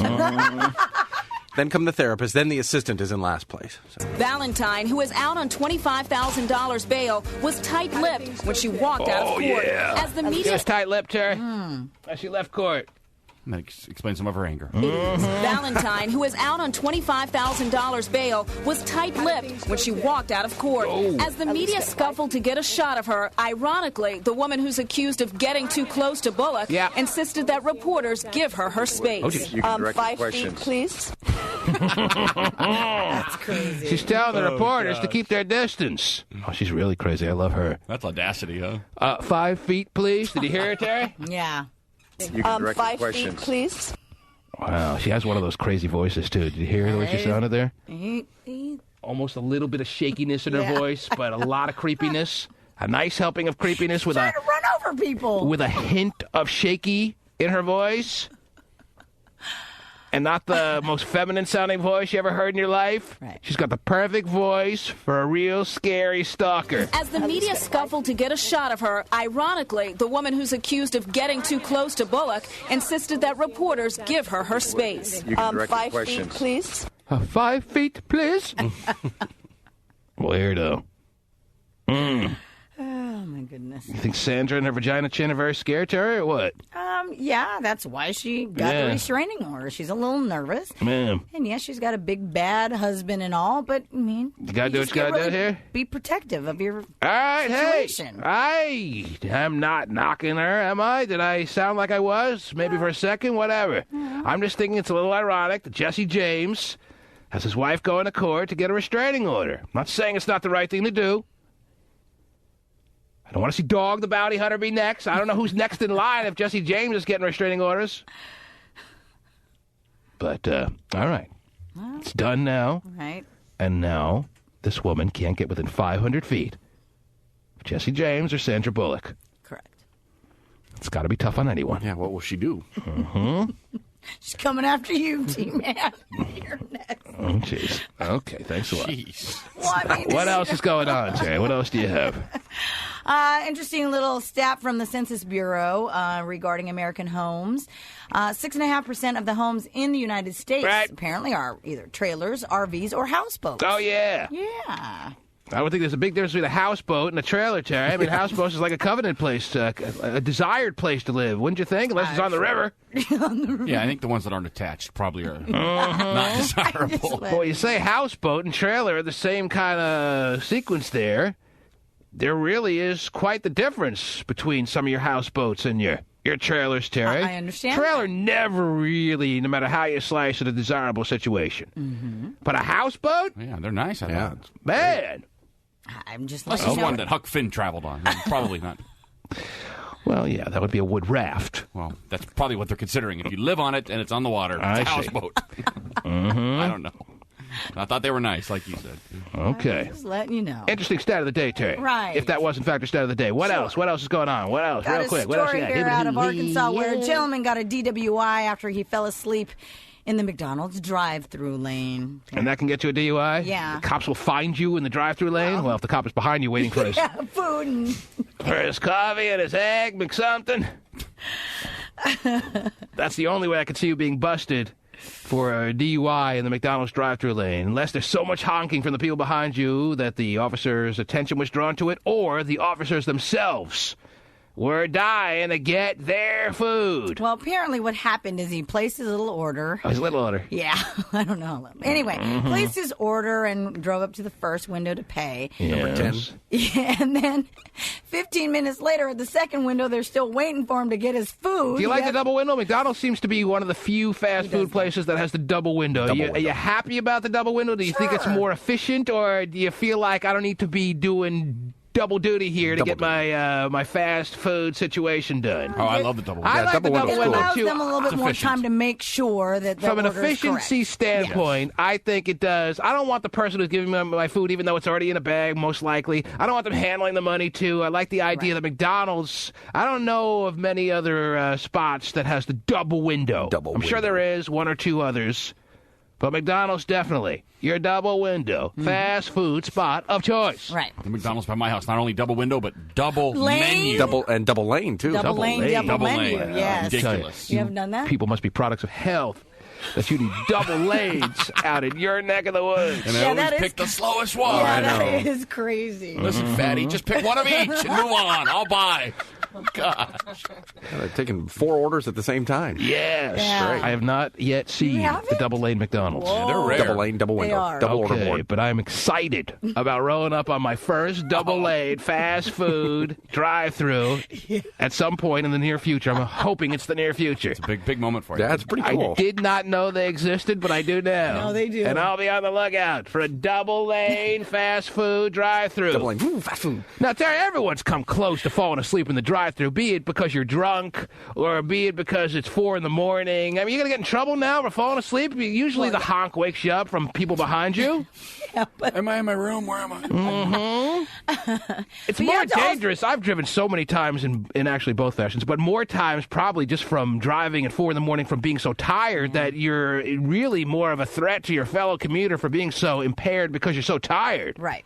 When are they going to start? Not that I want them to. When are they going to start realizing that driving all tired is probably as bad, if not worse, than driving all drunk? No, well, they Depends on how have drunk you are, done of course. little, studies on that, and they have found that there are more, especially like truck drivers and stuff, because they have such long hauling.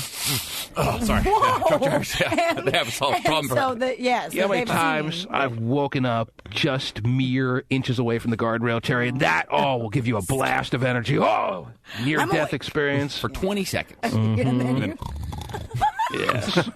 then you go to the car's so other comfy. side. I mean, I used to be a graveyard shift guy with a 40-minute drive back to my house after my overnight shift, Terry. This is going back now a few years, don't you know? But I used to bring a cup of water in my car so I could splash myself as I was driving home, or else I would have been dead asleep on the highway. Right. A lot of times I was. Somehow made it through. A lot more dangerous than the times I've driven. A little buzzed. All right. Anyway. But you don't want Hasselhoff behind the wheel. I mean, that's, No, that's that I'd say probably beats out the person who may be a little tired in driving. Right, take your chances. It's a All death right. roulette. It's the Hoff versus somebody who's. Yeah. But also know that, I mean, you can, we've even heard of stories, and I've reported stories where people, if the key is in the ignition, That's even the if you're loophole, trying, Even if you're trying to sleep it off, Even if if the you're key try- is in the if it's in ignition, the you can get a DUI, which is a yes. stupid rule. Well, So pull the key out and you're fine, I guess. Yeah, it makes no sense. I'm just letting you know. I understand. You're not going to stop, are you? Oh, jeez. I'll be fine. Tell me you're going to stop.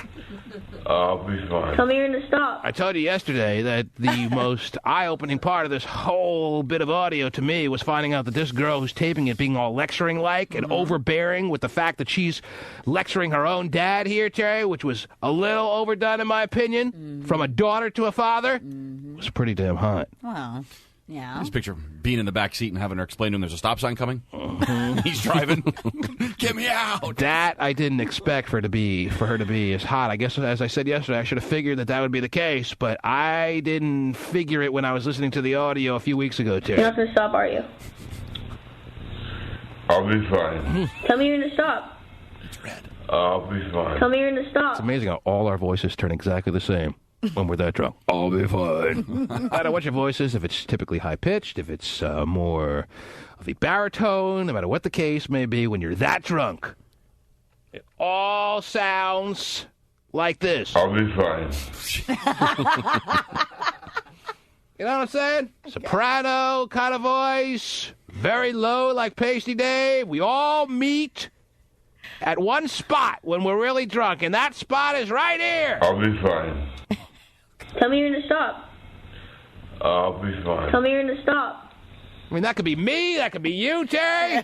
I'll be fine. Mm-hmm. Maybe Tell not me Vinnie. you're going to stop. That could be Vinnie the Pooh. Really? No way. No, come on. Stop it. I'll be fine. No, it could easily be me, of course. That much alcohol? I have, in case you need me to prove it, Terry, audio of Vinnie the Pooh from just the other night, asking if he needed a ride home. I'll be fine. Oh, wow. Oh, man. Just like the Huff. See? Yeah. Tell me you're going to stop. I'll be fine. Tell me you're going to stop. Tell me you're going to stop. Shut up! I'm going to stop. Promise? No? Yes? That's the greatest part. That's what I like to hear. Sad. Why do you like doing this to yourself? Huh? Because I'm lonely. But is it gonna... I'm going to show my life. You need subtitles here. So what? You have me. You have Haley. You have Oh, shut. F*** you. You don't look good in my life. What? She deserved that, by the way. I'm here in my life. Yes, you do. I'm bullshit.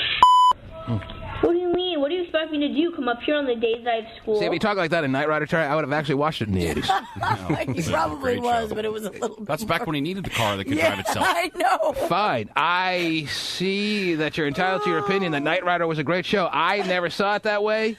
I never found any entertainment value in watching Knight Rider when I was, When Knight Rider was on, I was like 12, 13, teenager, whatever it was. I found it unwatchable, Terry. But if it was like this, even though I might have been 13 at the time, I would be watching it every week. I'm here in my life. That's the best. Yes, you do. I'm bullshit. What do you mean? What do you expect me to do? Come up here on the days that I have school? You chose to come out here. I didn't choose to come out here.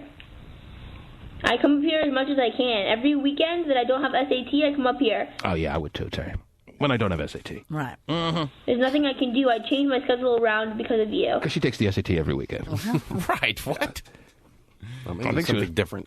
No, I think she meant SAT, but she has like classes that help you study for the SAT. I'm going to nail it. Yeah. A lot of people take the SAT so seriously that they take like 6-month courses preparing themselves for the SAT. Really? Wow. Mm-hmm. News to all of us. You never even took the SAT, did you, Steven? I never did. Yep. Nor did I. Me neither.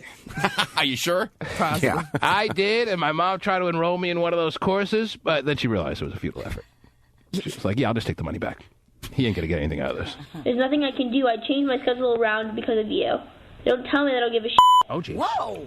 That's an SAT word, Terry. Being right now. That's also an SAT word. Bleep is to bleep, as bleep is to bleep. 1600. Jeez. Yeah. You're off to Harvard. The T-Man Show. Little news about Paula almost breaking her nose when she fell over her pet chihuahua. All I know is it was slow motion.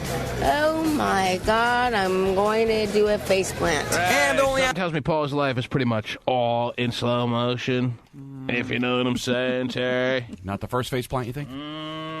Not the last. When she fell over her pet chihuahua. All I know is it was slow motion. Oh my God, I'm going to do a face plant. That's why you don't buy little coochie-woochie little dogs, right? I know. Exactly. You know where you're going. What do you call them? Yip-yip dogs. Little yip-yip dogs? Yes. This is why you don't do it, because you trip over them. You right. And you wind up killing yourself and maybe even the dog. Right, when the 75-pound bulldog walks in front of you, you know he's there. You're not tripping over the 75-pound bulldog. No. You're tripping over the little yip-yip dog. Yeah. And if you're not tripping over it, you're punting it across the room because you're in a bad mood. I think you'd be able to catch yourself, though. Catch yourself. When she fell over her pet chihuahua. All I know is it was slow motion. Oh my God, I'm going to do a face plant. And only on Extra, Paula's showing her nasty injuries. Bruised myself on my arm from my waist all the way down, completely bruised. Hey, good excuse for pain pills there, baby.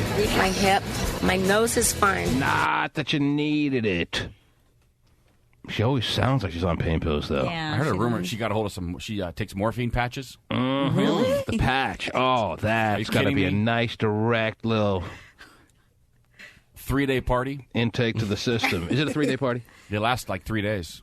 Your typical patch or the morphine patch? The morphine patch. How the hell do you get a hold of those? I never even heard of those. You buy a yip-yip dog and you fall over on. If you don't know, you're looking for me for answers? I don't know. I just a morphine patch. That sounds pretty serious. eBay. Probably not on eBay, but Okay. Well, then I'm out of answers. Anyway, I don't have the connections you do. We always look to you. Anyhow. sounds like mine aren't as good as hers. All right. A morphine patch. She's got the morphine patch. Those are people who just like lost a leg in Iraq or something. You know, it's like really serious. Well, she's trying to get off. She's trying to get off morphine. She's trying to kick the heroin. So it's time That's for right. morphine. 1-866-663-T-Man. It's getting late in the show, Terry, and I noticed we really haven't taken any calls in any kind of mass for us this morning. But do you have one little quick story, one or two, that are standing out to you at this time that you want to give us real quick? What do you got? Well, this is actually kind of funny, but apparently an ad went up on Craigslist recently seeking a woman to play a stripper in an upcoming Steven Seagal movie for a mere $225. Wow. Yeah. How the mighty have fallen. Okay. First, I got to talk about Hasselhoff inside of this hour, and now in the same hour of radio programming, Terry, we have to talk about how Steven Seagal, who was out for justice, right. Steven Seagal, who was hard to kill, Steven Seagal is now on Craigslist. Yeah, looks like it. Looks like he is. Looking for extras in his new movie. That's really sad. That'd be a great trailer, huh? Steven Seagal was out for justice. Steven Seagal was hard to kill. Now Steven Seagal is looking for you on Craigslist. Do you want to get topless for a couple of bills? Yep, $225. Probably a good way for some guy to get women to come over to his house. So you're saying it may not be Steven Seagal?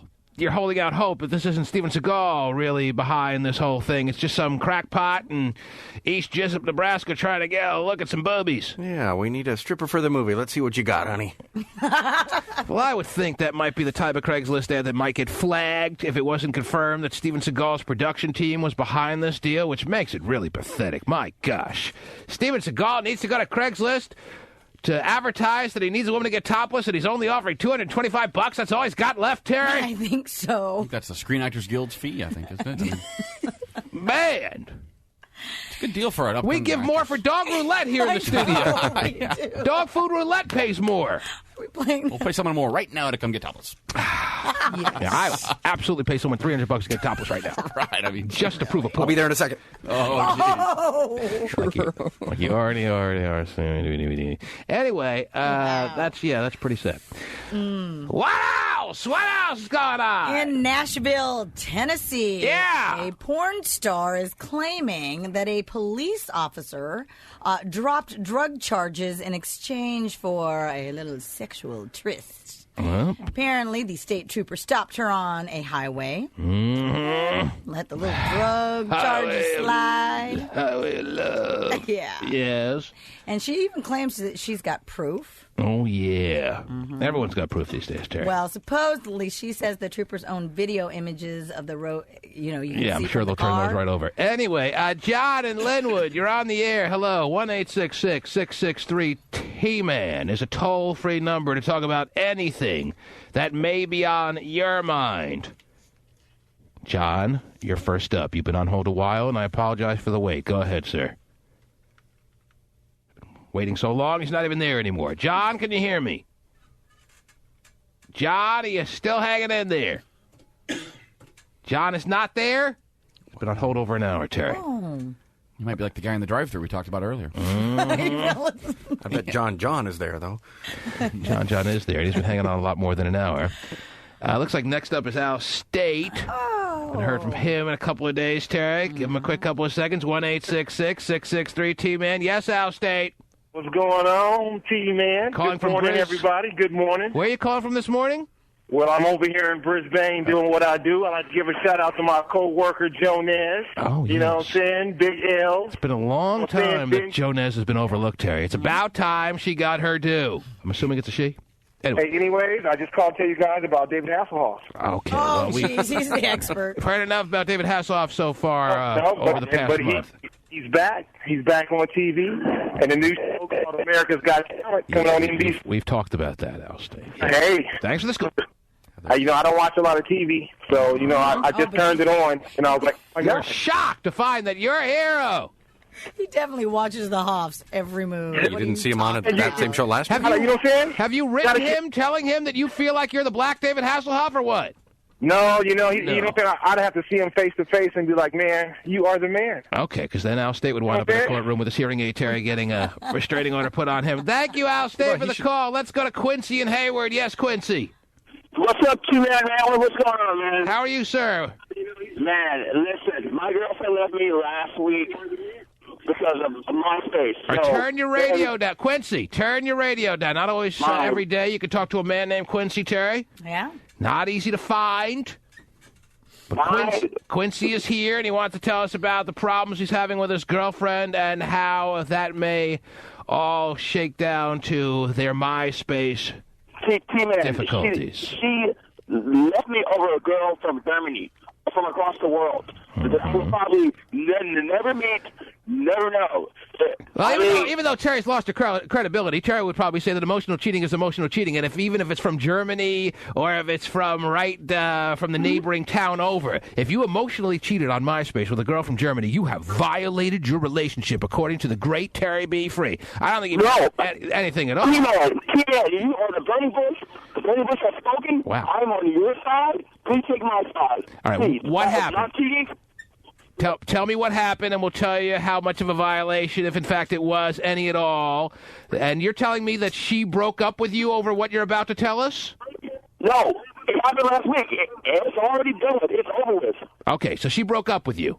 Yes. All right, turn your radio down because you're getting distracted. I know there may be people around you that want to hear how great you sound on the air and everything, but keep your radio down. No matter where you live, you know what Der Wiener Schnitzel means. Mm-hmm. Not good. All right, what happened on MySpace with you and the babe from Germany?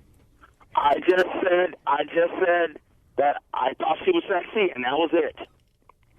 Terry, do you believe that in this day and age, even though you're high on emotional cheating, that even if a woman found that out, that her boyfriend, if you believe Quincy's story, that he found some girl from Germany and he told her that she was hot, and then his girlfriend was looking through his MySpace and saw that little email that he sent to her, would any girl in this day and age break up with her boyfriend over that silly little comment? I think, I think that they would. Quincy's lying. Thank you, T-Man. I'm not even sure I believe your story, Quincy, because no woman will do that. Hey, T-Man, it happened. It happened, T-Man. It happened. I'm so serious.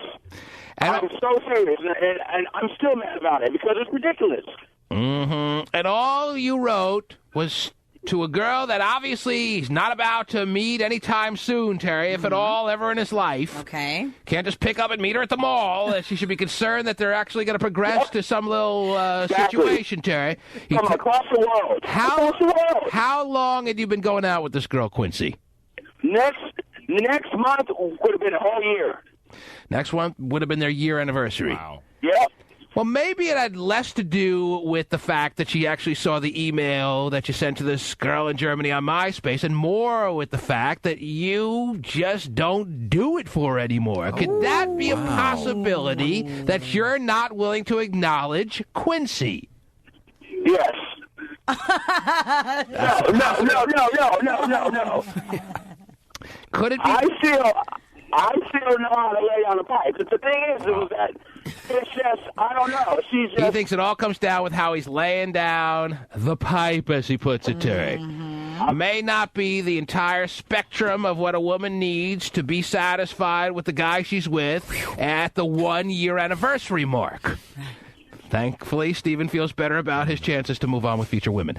Well, I think I'm going to... So Quincy, wait a minute. So you're telling me you want us to understand that everything was perfect. It was the perfect 11 months of a relationship. Then all of a sudden one day she perked up, looked in your MySpace, saw you were talking to a girl in Germany, telling her how hot she was, and everything that was perfect fell apart at the seams, and she packed up her life and moved on with it. That's what you... there's nothing else you can think of. There's nothing else that she said to you. No other thing that you can put your finger on as a possibility as to why it's over. Basically, but I mean, basically, but T-Man, I want him back though. So he still has his radio up there, and I can't. I'm not talking to him anymore. It's radio. That's it. I asked nicely. I asked you 2 times. Right. I don't ask you a third. You're lucky to ask you a second time. Now, normally in that situation, I would call this batty woman Terry. Normally, right then and there, that would be the spot where I asked Quincy if I could have her phone number. And we would call her and find out all the real reasons that she broke up with Quincy's loser ass. But Quincy didn't allow us to get to that point because he won't listen to me. And I know all his little dudes that work with him are huddled around the radio listening to how Quincy is making it happen on the air. Wow, you're on the air. Yeah. Oh, that was great, Quincy. First of all, Quincy's lying. Okay. It's a made-up story for him and his little buddies. All right, I've been doing this show for a little bit of time, Terry. to know that Quincy just made up a story to get on the air. The chances of that are very high. I can't say it with 100% certainty, but that's the strong likelihood. That was an absolute made-up story. But if it wasn't, I would have humored him anyway. Right. And called this woman. Maybe he had her set up already? I don't know. We could have gotten somewhere with Quincy. I'm willing to dabble in people's falsified stories, Terry. Just keep your radio down. All right, just keep your radio down. All you have to do. That's all I ask. I don't ask you to. It was nice. You didn't yell at him. You didn't. I mean, it was just. I prefer it to be a real story, but that's not essential. Right. You're going to work follow with it. through with it. I'll work with a fake story. Right. I won't work with you keeping your radio up. Right. All right? It's distracting to you. It's distracting to me. And I don't need to hear this show twice. Once is more than enough. But you said early on you don't trust people named Quincy, so. No. That's the only thing he probably wasn't lying about. That you can't make up. Right. Okay. The T-Man Show.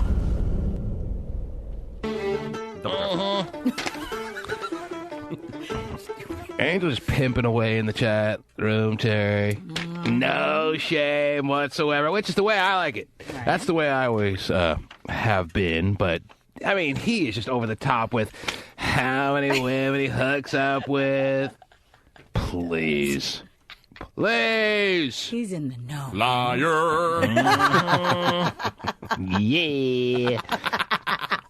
Meanwhile, his partner in crime, Terry, Vinnie the Pooh, it's Stephen Kilbreath who brought this to my attention, apparently on Vinnie the Pooh's blog. Oh, let me go on to it. Hold on, TheTmanShow.com. Well, don't go to it yet, Terry, because I'll read it to you. I'll make it easier on you. Okay. Stephen Kilbreath looks at everyone's everything. I know he If does. there's something to be found, whether it's on Gay Phone Operator's side or our news site at TheTmanShow.com or anywhere, Kilbreath will find it. Weirdo. If you've written something weird or there's something peculiar, something that seems a little amiss, Kilbreath will bring it to our attention.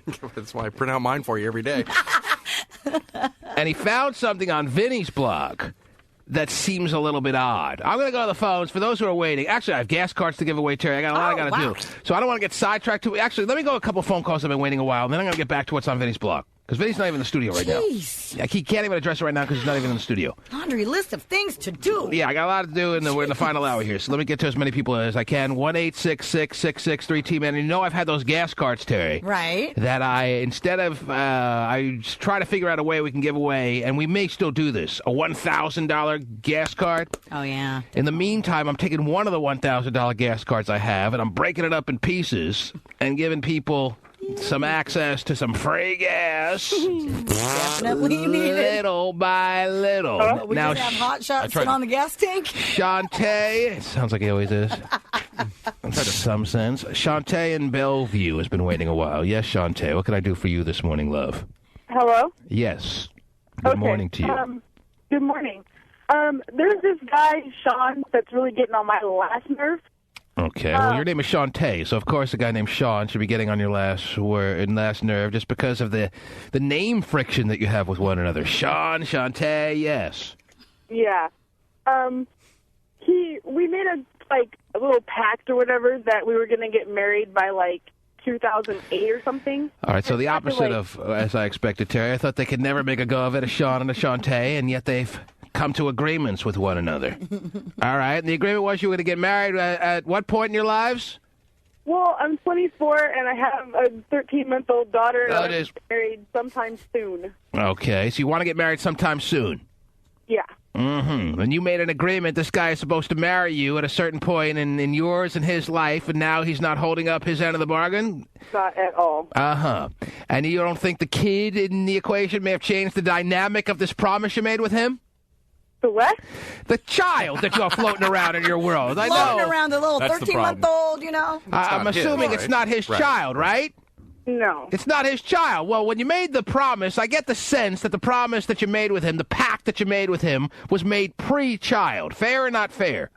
Well, he met me when I was pregnant. So he knew that the child was coming when he made this agreement that he would marry you? Yes, the child is not his. An oral contract's binding. Usually you make that pact Not to mention the other oral things we did to make it a sealed deal. Usually like an engagement over a pact.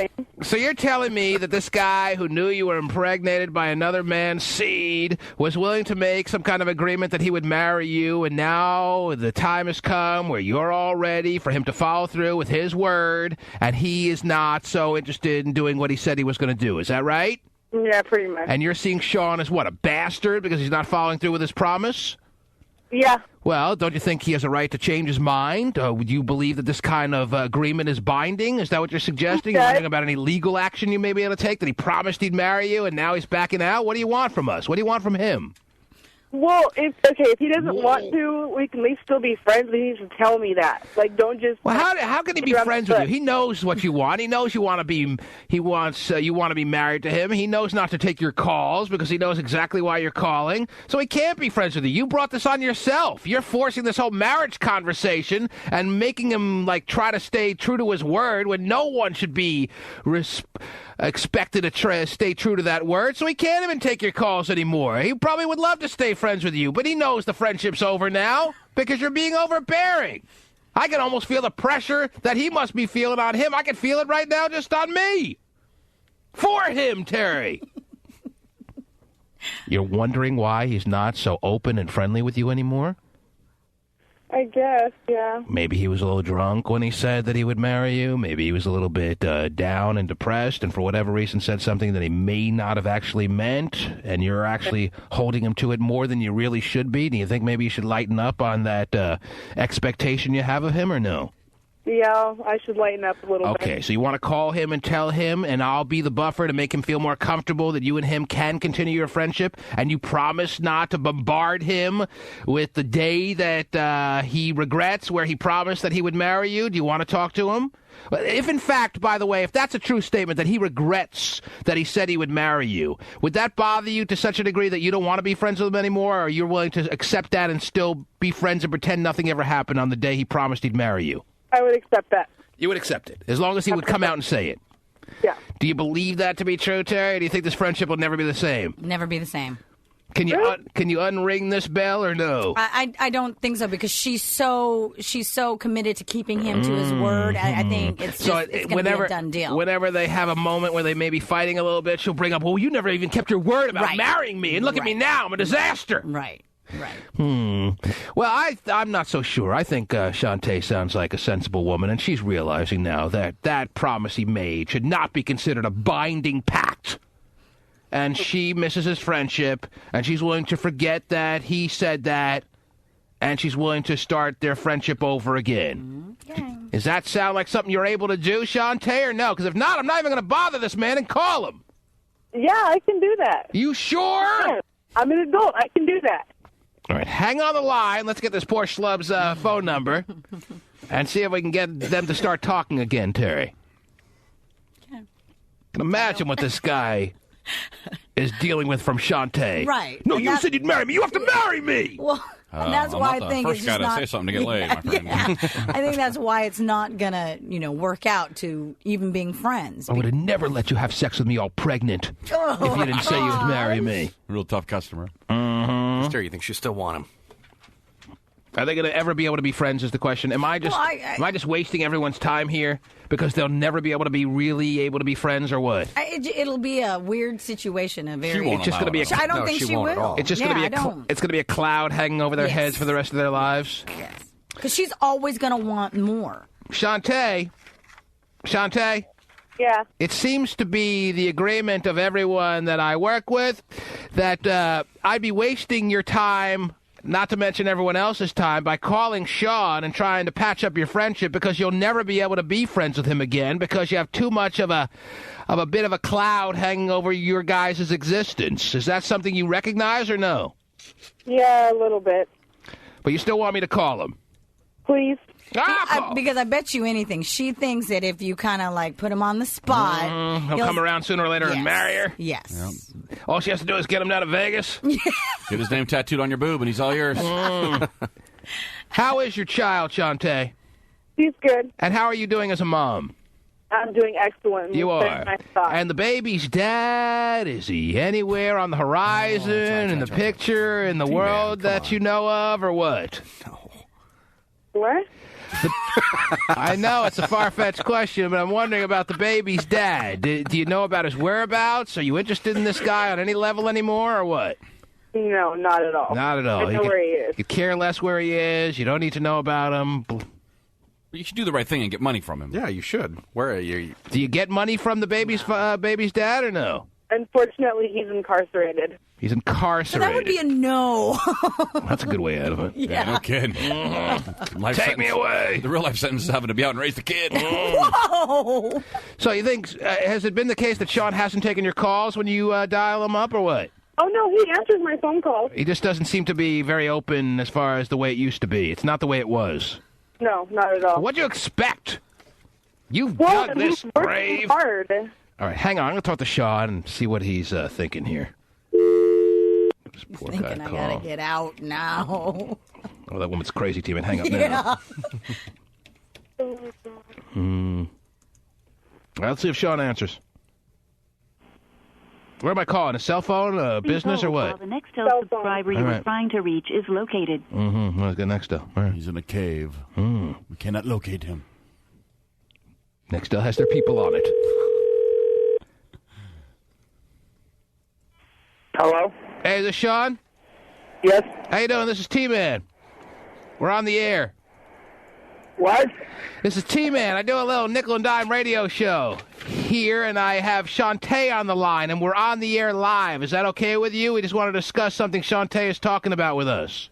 Yeah, I'm at work, but sure. Well, so am I'm I. lost on the freeway in Denver. Let's talk. Okay, he's in Denver. He's traveling lost. as far away as possible at this time. Told you he was I'm running. facing whatever direction away from Shantae, T-Man. Which city's the highest? Sean, are you familiar with the program? Have you been in town long enough to know what we do, or what? I've lived in Seattle my whole life. Okay, there it is. All right, so obviously he knows. Right. For those... All right, anyway, Shantae told us... Let me catch you up to speed here. And again, we're live on the air, and Shantae is on the line. Why don't you say hi, Shantae? Hey, how you doing? That's the most you got to say to him in a long time. Yeah. Shantae tells us about a time not so long ago, a few months back, maybe a little bit more than that, where you made an oral binding agreement, she says, to marry her. And she feels like you're not going to hold up your end of the bargain, which I told her by no means should you have to. What is your take on this, first of all, before I get too far ahead? Do you remember that night, and is that how it all went down? I didn't feel that it went down like that, but she had said she said that she was going to marry me, and I said, we'll see where things go. I never said no, and I never said yes. Wow. Well, that's not the way she portrayed it. She portrayed it as a mutual agreement, not her telling you that she was going to marry you and that you had no say in the matter. Well, no, I didn't have no say in the matter. But you never said to her, yes, I will marry you. No. Shantae, he's saying he never at any time, not to mention the fact that he may be changing his mind, he doesn't have to change his mind because he never said he was going to marry you. Is that right or wrong? I guess, yeah, that's right. Oh, well, Shantae, why did you say that you remember him saying that he would marry you? Shantae, do you know how pathetic this sounds now? Yeah. Not that it didn't sound pathetic before. Get T-Man. Do you know how desperate you sound now? I mean, is this the Shantae? Is this the best of Shantae right here? No, not at all. Please. That you have to lure, you have to beg, you have to coax a guy into marrying you and make it seem like he said he was going to marry you when he didn't even say that? When she goes on vacation, she plays Best of Shantae. Shantae. Do you have anything? I mean, there's even no reason to go further with the conversation. No, you've just agreed that he never even said he was going to marry you. Okay, that's great. Yeah. We should get tickets to Summer Jam. Oh, geez. That way we can try and work out our differences here. Well, that's not going to happen now that you've said it that way. By the way, you're on your way to Denver anyway, right? You're in Colorado. No, I'm working in Denver. Well, Shantae says the friendship you and her used to have is not what it used to be. She's saying that you have this resistance you put up to her now for the obvious reasons. I mean, I could definitely see why you would, but she wants you to know that she wants it to go back to the way it was, and she promises to never bring up any commitment that you need to make to her any time in the future. Is that something that you're capable of doing? Is that something you're interested in, Sean, or no? Well, I definitely don't want to throw away my friendship with her. She's been a great friend, you know. But had you felt a little bit too much pressure by her lately because she's kind of in this desperado mode, or what? I I feel I'm a little young to be making the commitment right now. Is Shantae I'm only hot? 25. You're 25. Is Shantae hot or what? Is Shantae hot, yes or no, Sean? She's attractive. Oh, jeez. That is not the way a woman wants to hear that question answered. Yeah. Or cute. I've been busted on that a few times. Does Shantae make you wear protection, Sean, when you have sex with her, yes or no? Has she learned a lesson or no? Oh, my gosh. She won't even give it up. Whoa, listen to how he's better. You're not even having sex with this woman who's overburdening you with commitment ideas that she has for you and her? You haven't even had sex with her, Sean? She doesn't want to get knocked out. I've only had her on the line for 10 minutes, and I've already had sex with her. You can't even... Man, you got farther than I did. Unbelievable. What kind of wacky relationship do these two have, Terry? It is very wacky. I don't Are you know. interested in women, Sean, or no? Oh, yeah, I love women. Then why do you let this Shantae hover around without even getting your crack, so to speak? I ain't gonna lie, I got it somewhere else. What do you mean somewhere else? You got it somewhere they're else? just friends. Yeah, Well, I you date can't wait. I can't wait until I'm married to get some. Come on now. Is I'm only 25. I gotta play the field So some, she right? made the baby daddy wait till she was married, right? Mm-hmm. Yeah. I don't get it. She has a baby with someone that she didn't make marry her. I know. Yeah, There's so never Shantae... been the right time or place.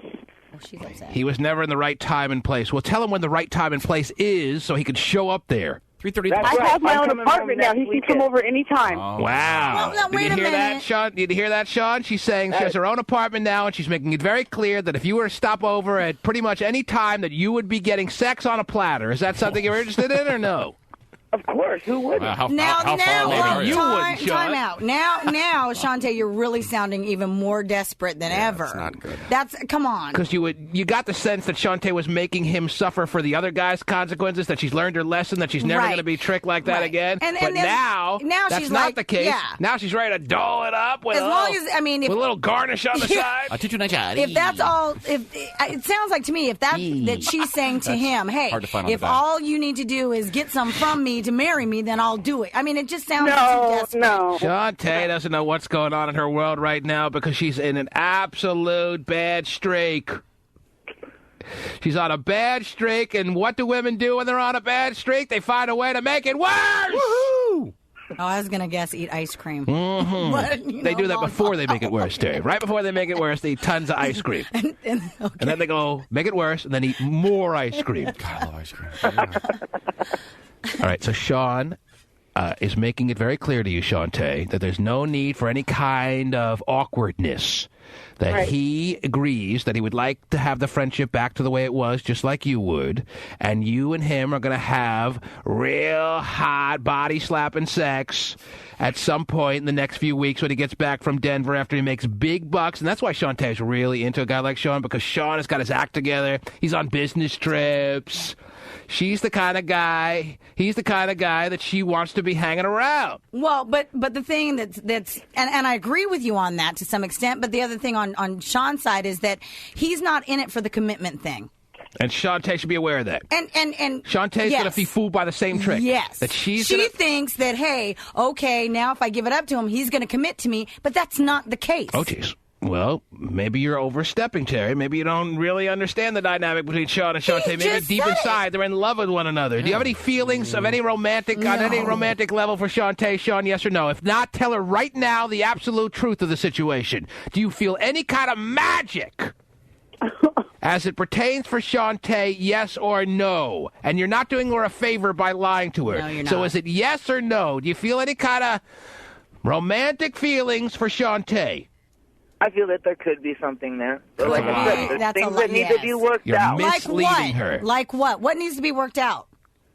Well, first off, I'm She's got to get rid of that kid. I'm give her up for working adoption, all the man. time, and it's hard for me to make time for someone, which would make it selfish on my part to say, please spend your time with me, but yet here I am having to travel and go out to work and trying to make a future for myself. Right. So I don't feel that that's fair or right to do to her. So if all but the on the other hand, it's like if things worked out and everything else, you know, I know that she has a kid and everything, which, you know, I think it'd be hard for her to be able to take her kid on some of the trips I go to, and unfair.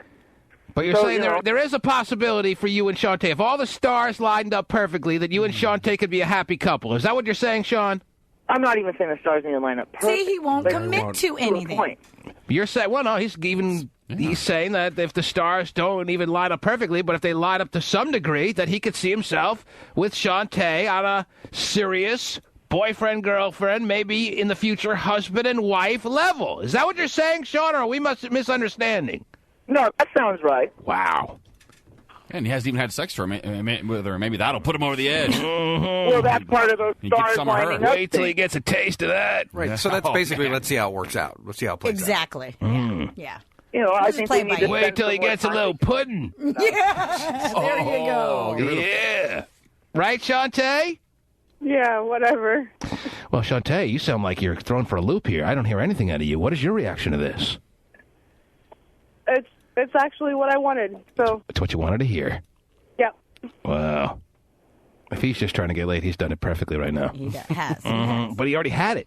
So that's But from somebody else. No. He was already in on the commitment that she was ready to throw down from just a sexual no strings attached level. So I'm believing that he's being very honest here. We may have put a couple that were actually soulmates, and we figured out a way to make it work for them, Terry. Wow. See the love that we bring together? It really I'm is feeling magic. it, yeah. Mm-hmm. Got it. Well, now the rest is up to you guys. Don't let us down. All right? Okay, well, I have to go to class. Oh, I'm sorry to really burden you this morning, Shantae. Right. I only salvaged your life. Thank you, T-Man. Excuse me for getting a little too deep here. Yeah. Calling Sean on his wedding throughout Denver. Or Didn't mean to wherever he is. impose on you for saving your life. More than the class at the Votech will do for you. Man, is there any bit of gratitude for salvaging someone in the abyss, Terry? No, there was not. I gotta go to class, T-Man. She doesn't need it. She's got Goodbye. Sean to take care of her. Man. Yeah, don't need you anymore, T-Man. I got Sean. Heard what I needed to hear. You were this close to paying child support, too. Put your checkbook away now. Frickin' ingrate. You ain't gonna learn anything in that class for the entire school year, or the 4 years, or the 2 years you're gonna be going to school. Then you just learned right now. And where's the gratitude? Shouldn't there have been a moment of, oh, T-Man, you are unbelievable. Thank you for making that all work out for me. Was there even a hint of that? No. Something close to that, Terry? No. No. I gotta get to class. Yeah. See ya. Whatever. Man, the work I do, the thankless hours I put in. Where's my thank you? Oh, there's my paycheck. Okay, wonderful. I feel great. The T-Man Show. Having to deal with a pool of scrubs. I erased the word loser from her forehead. Yeah, I gotta get to class. Well, fine. Terry, let me give away a chunk of a gas card, or just a little bit of a gas card for somebody out there, if I may, before we end this show. All right. Just merely for being the first caller at this time at 1-866-663-T-Man. How much of a gas card should I give away, Terry? Minimum $50. $50? Yeah. That's a nice I was going to say minimum of 50, but since you said 50, I need go no higher than 50? 50's good? That'll work. 50's good. 50 will make somebody happy? Absolutely. Oh, thanks, T-Man. I really wanted 100. I have to go to class, too. So goodbye. Now I can get 4 gallons. Thanks a lot. No, 50 should 50's make a good solid people three-quarter get tank. pretty close to the F. Yeah. I saw a guy today go, I'll take 90 on 2. I'm like, 90? Seriously, I could not believe what he was saying. That's where we're at. 90 on 2. Remember my dad would say, like, 10 on 4. I know. 10. That was a lot from my dad. My dad was like, yeah, give me $5 of the regular. Yeah, $5. Regular. Always. Oh, My dad, that would be the regular way my dad would Right. get $5 of the regular. I'd be in the backseat with my sister. $5 of the regular. Never fill it up, man. $5 at a time. And $5 will last almost a week. Yeah, Right, yeah. right. 90 on 2. Sorry, man. $5 would get you a good... Back when I was, what? We're talking about in the mid-'80s, late '80s, it was still $1 a gallon, pretty much, right? No, less than 89 or something. Yeah. Oh, yeah. 89 for regular. Oh, we never considered anything but regular. That's all they had. I don't think. Don't go any higher than that. Don't go to premium. Yeah, who's putting premium in their car in the 80s? It's like coffee. They realize people pay more for gas, so that's why it's there. They didn't have anything more than regular in I don't the think 80s? so. Yeah, they had like one other than... No, they actually had leaded. Yeah. Leaded and unleaded. Yeah, you can say leaded. Oh, that's right. That's why my dad was filled up with the unleaded. Yeah. Because regular was leaded. Yeah, I want some lead in my tank. Put some in my brain, too, while you're at it. Stab me with a pencil in the ankle so I can have some lead poisoning. Let me chew on your pencils. 1-866. Let me clear the lines at this time. I'm clearing the phone lines. Tara, you know the number to call is 1-866. Let me give away one $50 gas card to somebody in the Northwest and one $50 gas card to somebody in the Bay. Does that seem fair enough, Terry? Sure. I was looking in your office for the gas cards yesterday and I couldn't find them. And I'm looking right now at the call board, and thankfully, the first two calls to call in are one from the Northwest, one from the Bay. Can you guess which one was the actual first one to call in, Terry? Bay or Northwest? Take your pick. Take a guess. No, you'd be incorrect yet again. It's amazing how wrong you always are. You're on the air. Hello. It's not amazing anymore. No, it's not. Hello. Hi. She's on such a streak, though. That is pretty amazing. Yes, who's this? You were the first caller. You really were deserving of this gas card, sir, because you were the first person to call in. And who is this? Sergio. Sergio from where? Redmond. And you're calling for the gas card, I imagine? Yep. Yes. You would like a $50 gas card to Shell stations all over the great old U.S. of A., is that right? Yeah. Mm-hmm. How much will $50 do to your tank there, Sergio? What kind of tank are we talking about? What kind of car are you driving? What are you rolling on, Sergio? I got an Integra. You got an Integra? Yeah. That'll pretty much take care of the Integra tank, right? Yeah. Sure, absolutely. No question. It will. Mm-hmm. They never know these days. I can't take anything for granted. No. All right, you got a full tank coming your way. $50 in a gas card. You can buy 50 Snickers, or you can buy a full tank of gas. Congratulations, Sergio. Woo! Hang on the line, Mr. Mendez. We'll have you get all the details that you need. The second caller is from the Bay. Turn your radio down. Who's this?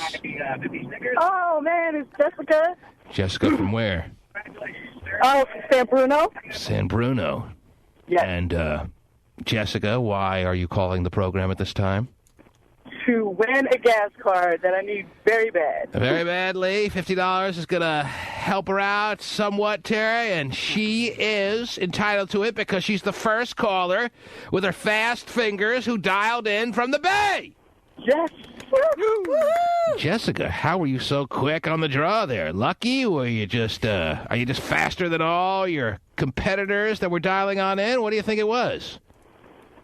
Because I need it probably more than anybody. Oh, she's the only one out there that needs it really, really, really bad, Terry. Right. Yeah. Well, everyone else is doing fine. Gash, mash. Right. Fill it up. You can throw this amount here, there, whatever. Mm-hmm. Way to burn! Jessica from San Bruno, what kind of car are you driving? Acura Integra. Another one? Double Integra. Wow. Yep. Do you happen to have Sergio in your car? That'd be crazy. It would be really crazy since one is from the Bay. No, I know that, but I mean... Yeah. Cell phones. Yeah, cell phones. They don't make cars that big that stretch from San Bruno to Redmond, Terry? But as Stephen pointed out, you can have a cell phone. That's true. Jessica, you're driving your own Acura Integra, is that right? Just a coincidence that both you and the last caller were both driving Acura Integras? Is that pretty much a weird coincidence, wouldn't you think, or what? No, it is. But it happens to be the case, is that right? Yeah. Well, there it is. Mine. Jessica and Sergio will be doing ads for Acura next week. Yeah. Congratulations, Jessica. Thank you. And thank you for calling. Now, hang on the line. I'm going to give you the details on how you get your gas card, okay? Okay. Congratulations yet again. Thank you. What's your favorite radio station? 94.9. Yeah, mine too. Yoo-hoo. That's what you're supposed to say at the end of a contest. Terry. Really? Praise the pays. Is it the phrase? I don't know what goes on at radio stations. Oh, okay. Believe me, I'm the last person to want to know. But I used to always hear that. What's your favorite radio station? Power 95. Which one did I call? Yeah, that one. Look at the card. Yes. So there it is. 20 years ago, it was 95 cents a gallon. Ladies and gentlemen, in 1987, it was $95 a gallon. Yep. So my dad was getting 5.5 gallons. What a deal. Mm-hmm. Didn't go up much. That would fill up the Dodge Dart, though. Yeah, oh, darts are cool. My sister had one. Loved them. She had a Dodge Dart? Oh, I used to get it sideways. Those things are rad. Backhoe drive. I used to do donuts in the middle school parking lot, Terry. I was only 14. Terry. Yes.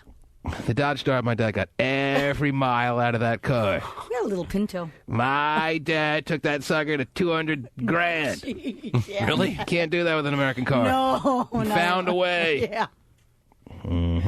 All right. The radio portion of your broadcast morning is now in the books. Where do they go? Yesterday, Stephen Kilbreath hosted the after show. Tomorrow, it'll be program directors to the stars. Woo! Jazzarino and Eric Flowers. Is that his last name, Marino? But today, it'll just... I'm going to I would eat there if that was an Italian restaurant, Yes. How do you spell that? Oh, they make some great focaccia bread, let me tell you. Oh, I'm sure they do. Jazzarino and Eric Flowers tomorrow. Today, it's just going to be us, Terry, don't you know? And maybe I'll give away another guest card in the after show at www.thetmanshow.com. And by the way, that after show that I speak of that you can hear, that you can access through www.thetmanshow.com begins in 30 seconds. The T-Man Show. After show begins in 12 seconds. Still so nerve-wracking. After show begins in 7 seconds. Fix the hair, Terry. Oh, sorry. Hold on. Okay. After show begins in 3, 2, and 1.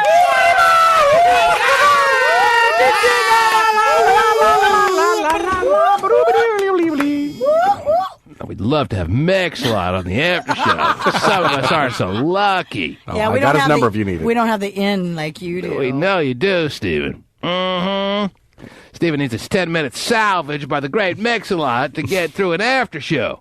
How was it for you, Stephen? Was it nice? Was it nice? Well, I thought. Was it a nice touch to have Marge on? I didn't know that we both had the same idea, that you had already contacted. Did you contact Marge to be on your after show even before I thought of it? I contacted her to listen to the after show. Oh, yes. so, okay, there it is. So I'm the one who got her aboard, huh?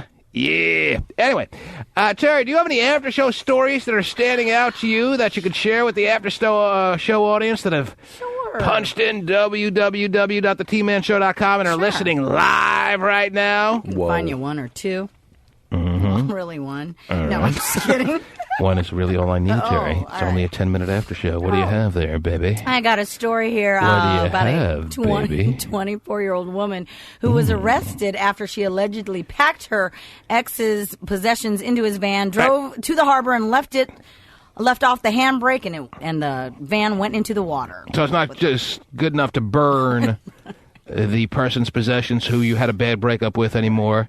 Now you got to let it sleep with the fishes, is that right? And destroy their vehicle at the same time? Was it his vehicle that she sent into the river there, into the swamp? Yes. That's nice. Because you can't burn a car, not effectively, not quick enough. But you can send it down the hill and into the river and really make him pay for breaking up with your ass. But with sonar, it doesn't work anymore either. Too muggy water? He's going to regret breaking up with me, not because he's going to miss me. No, because I'm going to destroy stuff. That's the attitude. She was charged with aggravated vehicle taking without consent and released on bail. That's an actual official charge? Well, yeah. Aggravated vehicle taking without consent? That's what it says here in this story. Would you like the story? It's not just vehicle taking without consent. It's aggravated. Yeah, apparently You kind of annoyed the vehicle while you were taking it. Right, if you're skipping down the sidewalk ready to take a vehicle and you don't look aggravated, it's not the same charge. Oh, I'm just going to take it. Aggravated vehicle taking without consent was the charge. Yes. Not to mention she had all of his personal items, or a whole bunch that mattered to him, in the front and back seat, and she dumped it right on into the body of water there. Right. Wonderful. You should be happy he wasn't in there. In the trunk. Yeah, like Raising Cain, that happened in a movie. And then he went home and he's watching TV and he saw the baby monitor. Then he saw a woman with wet hair run in front of the TV screen, so she came out and was back to get him. Okay, I really can't follow this at all, but that's okay. It's a great scene. Anyway, I'm sure it was. All right. Was Raising Cain about the wrestler or no? It was not. No, it was with John Lithgow. That's the Raising Cain I want to see. I want to see the Raising Cain, brother of The Undertaker. Make that into a movie, and I'll be first online. Ladies and gentlemen, you have tuned in to the after show, and boy, are you going to benefit for it, because we are about to give away code words that if you are able to call in, the fastest, at 1-866-663-T-MAN, and repeat those code words to us. And Pasty Dave is going to give us the code words this morning. Whoa. He is going to give us a code word or words. How about a noise? That if somebody dials up 1-866-663-T-Man and repeats that code word or words to us, they will get a $50 gas card to Shell stations in this country of ours. Or I guess it would probably work all over the planet, right? Right. If you were inspired to take your gas car to Istanbul, and there was a Shell station on the corner there, Why not? I don't see why they wouldn't take it. Sure. It's probably $1 a gallon there. See how much more valuable the gas card was than you thought a second ago? Now you can go to Turkey. Hey, he's giving a trip away to Turkey. No. $50 gas card that probably will work just about anywhere is my point. Anyway, Pasty Dave! Pastela! Oh, yes, sir. How are you? Good, doing well. How you enjoying the after show? I'm loving it. I always love a good Is after that show. right? Oh, yeah. Wow. I thought you were kind of lukewarm on the after show, but that's all right. What are the code word or words that somebody needs to call right now with to win a $50 gas card that is enjoying the after show on the internet as we speak, assuming we can be heard, which can never be taken for granted on the after show? No. Let's go completely original with Jessica Alba. Oh, God. Such a nerd. So stupid. Come on. Just refusing. At least it wasn't Tarantino. Refusing to try to shed himself of his nerd status, Terry. No, not interested. Not at all remotely concerned. Yeah, maybe next year, dude. That he's piling on the nerd status layer upon layer, Terry. He is telling people out there that if you call in right now and say the code words of Jessica Alba to prove that you are listening to the after show on the internet and you are not just someone who is lingering around after the radio portion of the show ended, and you are able to show us that you are, in fact, listening to the after show, and you can call in right now saying the words Jessica Alba at 1-866-663-T-Man, you will win a $50 gas card. Why do I got a bad feeling about whether we're being heard today or not? Pasty. With good reason. Mm-hmm. Well, let's find out. I'm opening the phone lines. You're on the air. Steven's a dickhead. Oh, jeez. Mm-hmm. Why do I have a weird feeling, Pasty? Mm-hmm. Oh, boy. What? Yeah. Want to share something with us? No sound. There's no sound. I knew that. Show. There is no sound. I knew. And I knew that as soon as I started saying that Pasty was going to give the code words, normally at that moment, every line is taken. I'm only talking to you now, Terry, and I know this. No one's listening. But you're still in front of the mic. But you know what? I'm busy chatting and wondering why they're not Try it again making a comment. Well, how many times do I have to hit it? I don't know. Go off and on and off. I don't know. Mm-hmm. It's a joke. At any time I do the after show, they just don't have it aired? I guess not. All right, well, after shows, just in case anyone is hearing this. After show's over. But tomorrow, right?